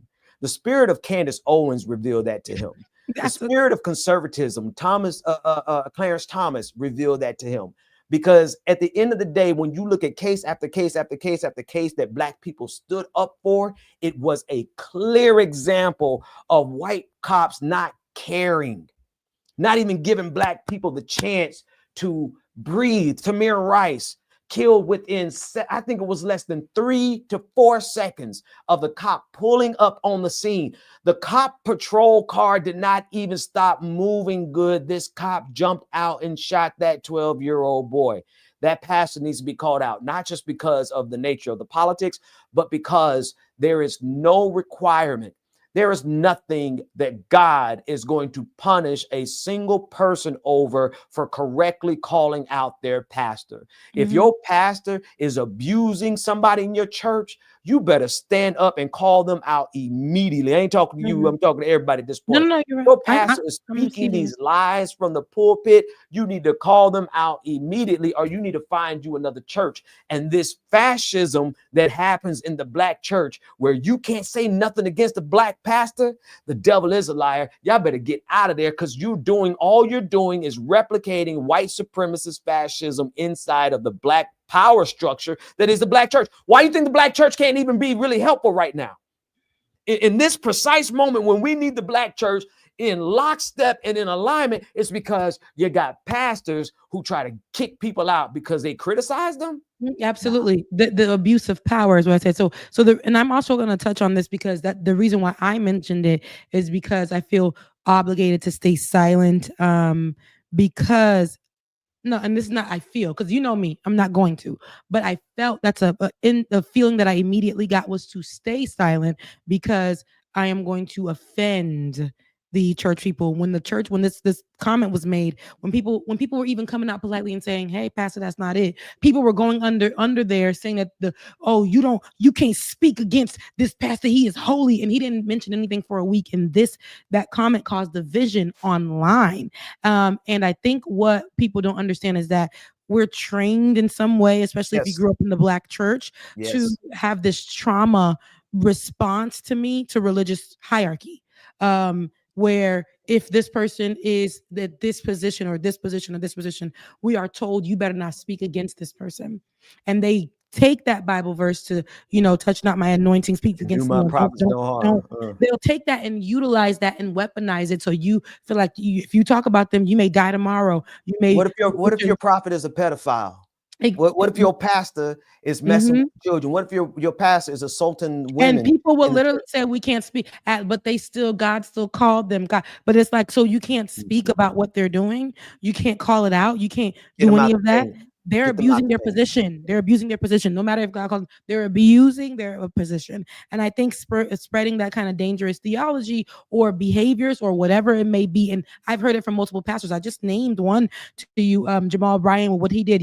I don't think that was draped in, you should never be speaking to your congregation in that matter, knowing that there is a big diaspora war situation, and you're talking about immigrants in your church in that way. I think that what we just heard just now is problematic because it's spewing out and it's disregarding that systemic issue about why Black children are being murdered. But then online, so many of the church community, which now we can see it online in the people dropping verbiage, but imagine being in a church itself and being afraid to speak up because everybody will say, you can't speak about that because that person is a pastor. Even though they did wrong, you can't say anything about that. You can't do that. And I think, again, that was the immediately trauma response that I had. Okay. I'm afraid to speak about it, but immediately I said, God, I prayed about it, and then God gave me the script literally within my sleep. I gave it to you already. I said, I don't know, because people are going to get offended. They're going to say that I'm speaking about this. And then immediately I was told, it was so funny. I was told exactly what I knew I would be told. And people use that Bible verse, touch not my anointed. Excuse me, there's so much division because of this word that came, and that word is not biblical, and people are online saying that it is biblical. I looked everywhere, which way, I searched high and low, and I couldn't find it. And what I do know is that it was not biblical. It was personal. And the fact that your leader and a leader that I actually respected has this idea when it comes to Black children and pushing out this thing and removing the pain of mothers who have to deal with the fact that they taught their children, their mothers and fathers, they taught their children to be obedient and to be submissive to cops. Why? Because they're Black. Especially why? Because they're boys. Immigrant children, when they come here, the first thing that my dad said is, when you see a cop, whatever they say, you do it. You do not remove yourself. You don't move too quick. You don't move too slow. You follow the rules because you need to make sure that you make it home, you make it to school, you make it to wherever you got to go. Let them hand you that ticket and you come on home in one piece. That is the truth of the matter. One thing that I do know, that we are all in some way, shape, or form have been told to comply. And that should not be the basis of conversation. And to specify, that even got me to specify Black children in itself. And not talk about how that is more of a system issue, a racist issue, a prejudice issue. It's not a compliance issue. To me, that's grounds to get rid of that pastor. I'm gonna keep it 100. Brother, you're not qualified to lead a Black congregation in the middle of an all-out assault against Black people, and this is what you come up with, brethren. You ain't hear that from God. You have just and this is where it matters, right? I don't know how many people he reaches, but let's say it's 100,000. You just set back in the minds of 100,000 people the exact spirit that they need to fight according to the spiritual wickedness that's in high places right now. White supremacy. The greatest demon on the face of this planet is white supremacy. The only thing that's close as a second is capitalism. White supremacy and capitalism is spiritual wickedness in high places. And here you are doing the bidding of that devil. Oh, you and ain't then it's like that's not he might be anointed in every other sentence he gives, but right there he was working in the flesh. Oh, that's exactly what I think that people need to understand. And for the congregation to come out and to battle with people who were just saying that was a fleshly, that was an opinion, that was flesh, that was not at all functioning in the spirit or anything of that sort. But they were saying, you aren't spiritual, you can't speak. Have you ever been to a church? The division and the conversations were also problematic surrounding that. Because if you're supposed to be somebody also who is in the body of Christ, you should be able to talk to your leader, but get online and be able to have conversations. Say, my leader, that wasn't the proudest moment. We'll stick right beside them. But that was you should be able to say those things, but to act like this person is untouchable and this person is God, the same way Pastor Keon, who is married to Shawnee O'Neal, made those statements about Haitians and Haiti and those type of things, and never wanted to clarify, and still went in again and spoke about it again, doubled down on it again. This conversation where it's anti-immigrant, anti-Black, anti-this, coming from Black pastors, Black congregations, when you know that your congregation is full of those same people, and nothing in the word is showing us that what you're saying is biblical and it's all fleshly. We should not let that just be something that happens because there's a church or there's that. What was it? God was flipping tables because they was out of order in his house. He was flipping tables. Jesus was flipping tables.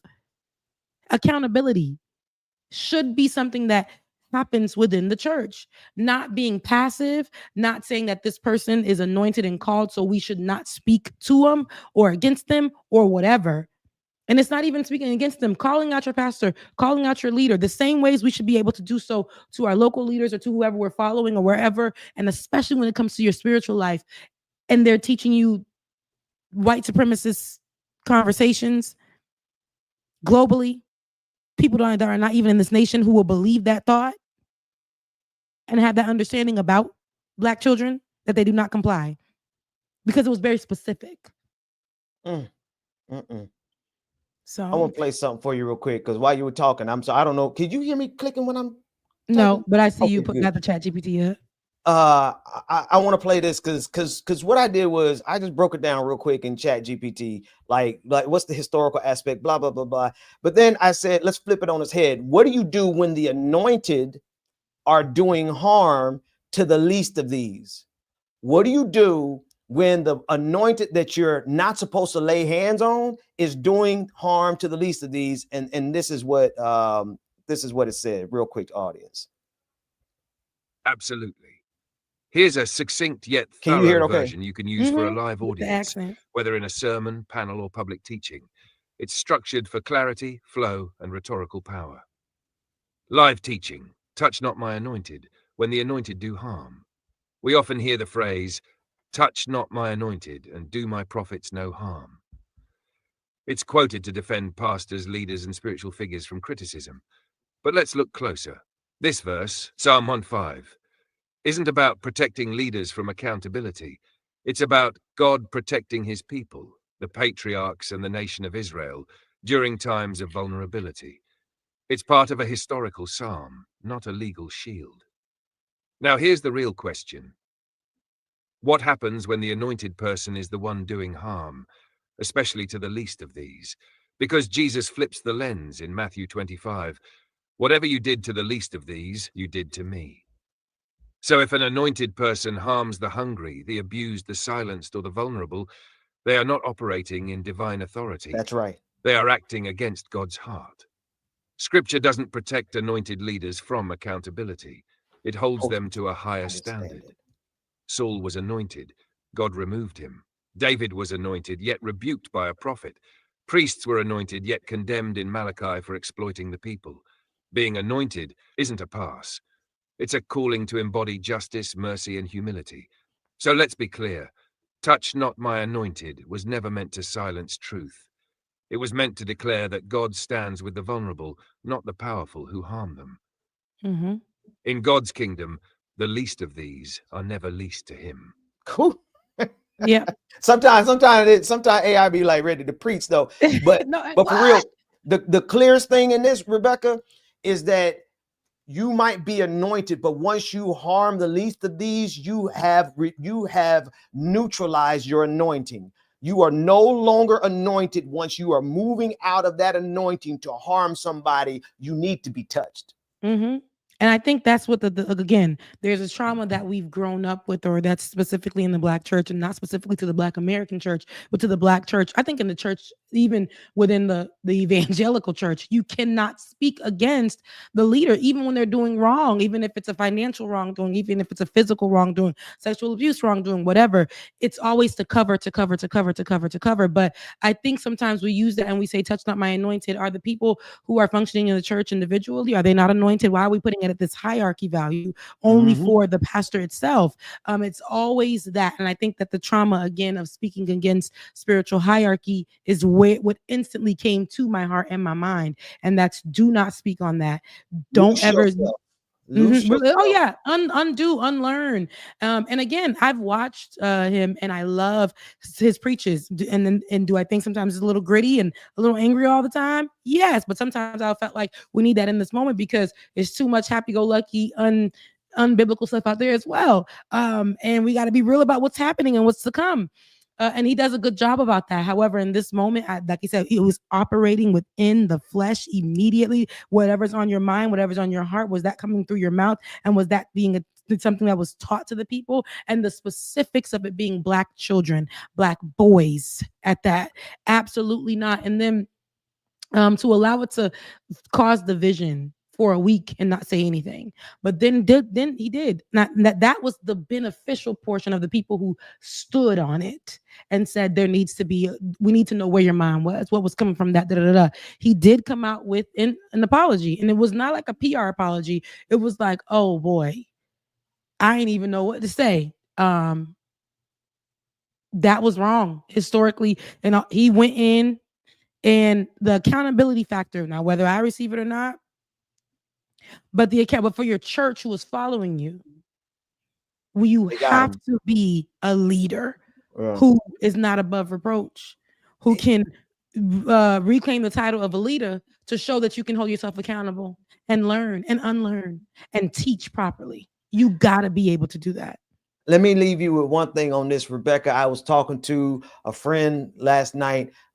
Two things. One, the Bible says that afterwards I will pour out my spirit on all flesh. Your sons and your daughters will prophesy. That means, truthfully, the anointing has fallen on every single one of us. The anointing is on all of us. That's number one. Number two, you do not have to go through anybody's preacher or pulpit, prophet or pastor, pope or prelate to get to God. You can go to God for yourself. What does that all add up to? That adds up to the fact that we need more power in the pews to stand up to the power in the pulpit, because the power in the pulpit has become hierarchical. Like you said, it's about how much authority they have over other people. And in that way, when a pastor is acting in that way, they are literally, by definition, operating in the spirit of the Antichrist, because power belongs to God, not to a preacher. Mm-hmm. Absolutely. And what's funny is, for me, I'm somebody who loves to be within the church because it's a community for me. It helps me stay disciplined and things of that sort. But I also want to see within the church that there are we're not treating the pastors as above everybody. We're not treating the pastors as they're not to be touched, or they're not to be whatever. They're too great. They're too amazing. They are right there beside God, and we are way, way, way at the bottom. And so we can't speak against them. We can't speak to them. We can't touch them. We can't look them in the eyes. We can't. But I saw people who were still covering their pastor, which I prefer that kind of thing, who were still covering Pastor Philip and still saying, hey, you were wrong about this. And as our leader, we need that conversation. Back in my day when I was going to church, there was something that we used to call leading your mom, when the congregation would come together and have conversations with the pastor and be able to hold him accountable for some things, but do it as a family. But sir, you are streaming live. Come on, man. And the conversation is all over the internet. And are you thinking that you can't talk about this? You got your congregation out here fighting for you, and you ain't saying a word? Come on. So you mean like all week long his congregation was going to war, and he was just silent, and then finally he came out and said something. You know, look, and I an apology and all is cool, but I need to know where that seed came from. And where else is this seed showing up? Because you don't just that out of the abundance of the heart, the mouth speaks. He'd been sitting on that a long time. He thought he was cooking when he said that. He was sweating and all, bending over the pulpit. He really got into it. So they need to not just accept the apology, but they need to investigate the root and the seed of that. Where is that coming from? Because I guarantee you it's going to show up again. And that's why I said, if y'all still gonna go there, y'all better know where his heart is and unlearn and let him know. Like, pastors should not be put at a place where it's like immediately the work is done after they said something, because he wasn't going to say anything until the online reproach came. And I saw some really great reproaches that were, to me, if y'all gonna support, this is how reproach needs to look, right? It wasn't just against the people who are agnostic or anti-church or whatever. It was from actual people within his congregation. Okay, so it's like, and then there were people who were on there like literal people from the church. This is what happens when you are a leader and you spew out things that are not true. Now there's division that's happening. You got church people who are out there like, shut up. You need to shut up. People need to stop talking about this. I don't even know the fact that it's not about the pastor that did it for me. It's about the messaging that was given on a global stage. That's not what we see right now. To me, Christianity is. That's last not thing, that. Last thing though. We need women to take over all the churches. It's that ain't for the black church is scared of that. Yeah. But no, we're just gonna say what it is, and we're gonna call it for what it is. We need Black women who have been the backbone of every Black church. Without them, it does not exist. It's about time for them to stop playing second chair, not even second chair, third, fourth, fifth chair to a bunch of men who, God bless them, but I'm gonna leave it there. Yeah. No, I'm gonna leave it there. So with that being said, I do have this video dropping on tomorrow. Be on the lookout for it. I do hope that this is a learning lesson, but this is a great, to me, example of accountability and how far accountability can go. Because this could have been something that sat there and they rolled on with the next sermon on the next week, never touched on it, and those kind of things. So your congregation, since it is online, he calls them digital disciples, should be able to positively get you, hold you accountable, and you should be able to address your people in that way. I know we're at the end of the show right now.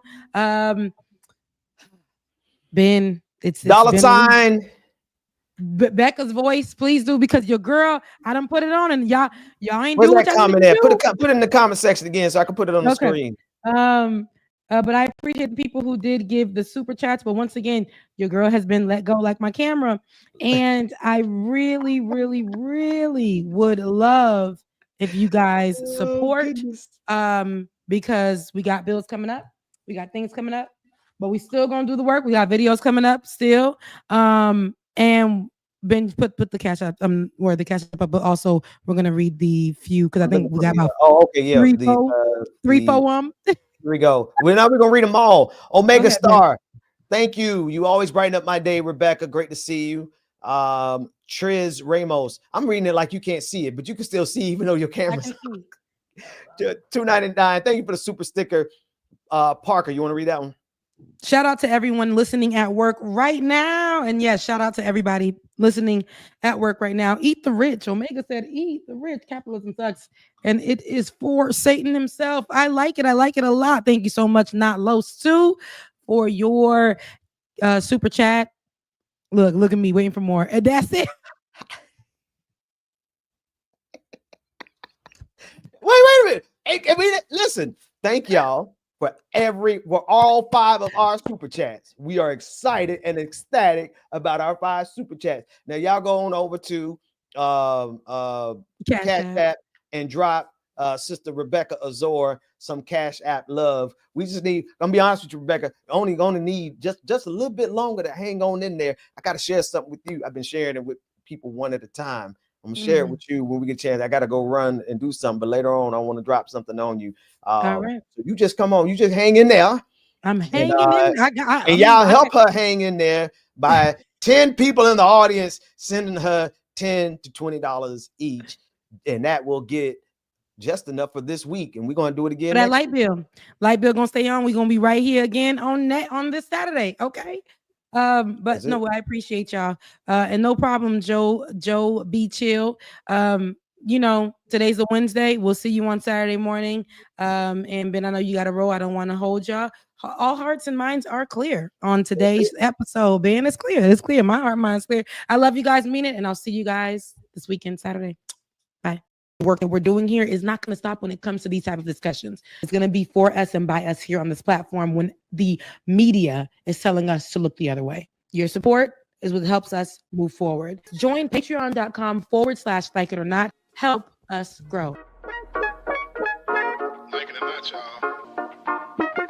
Y'all know what time it is.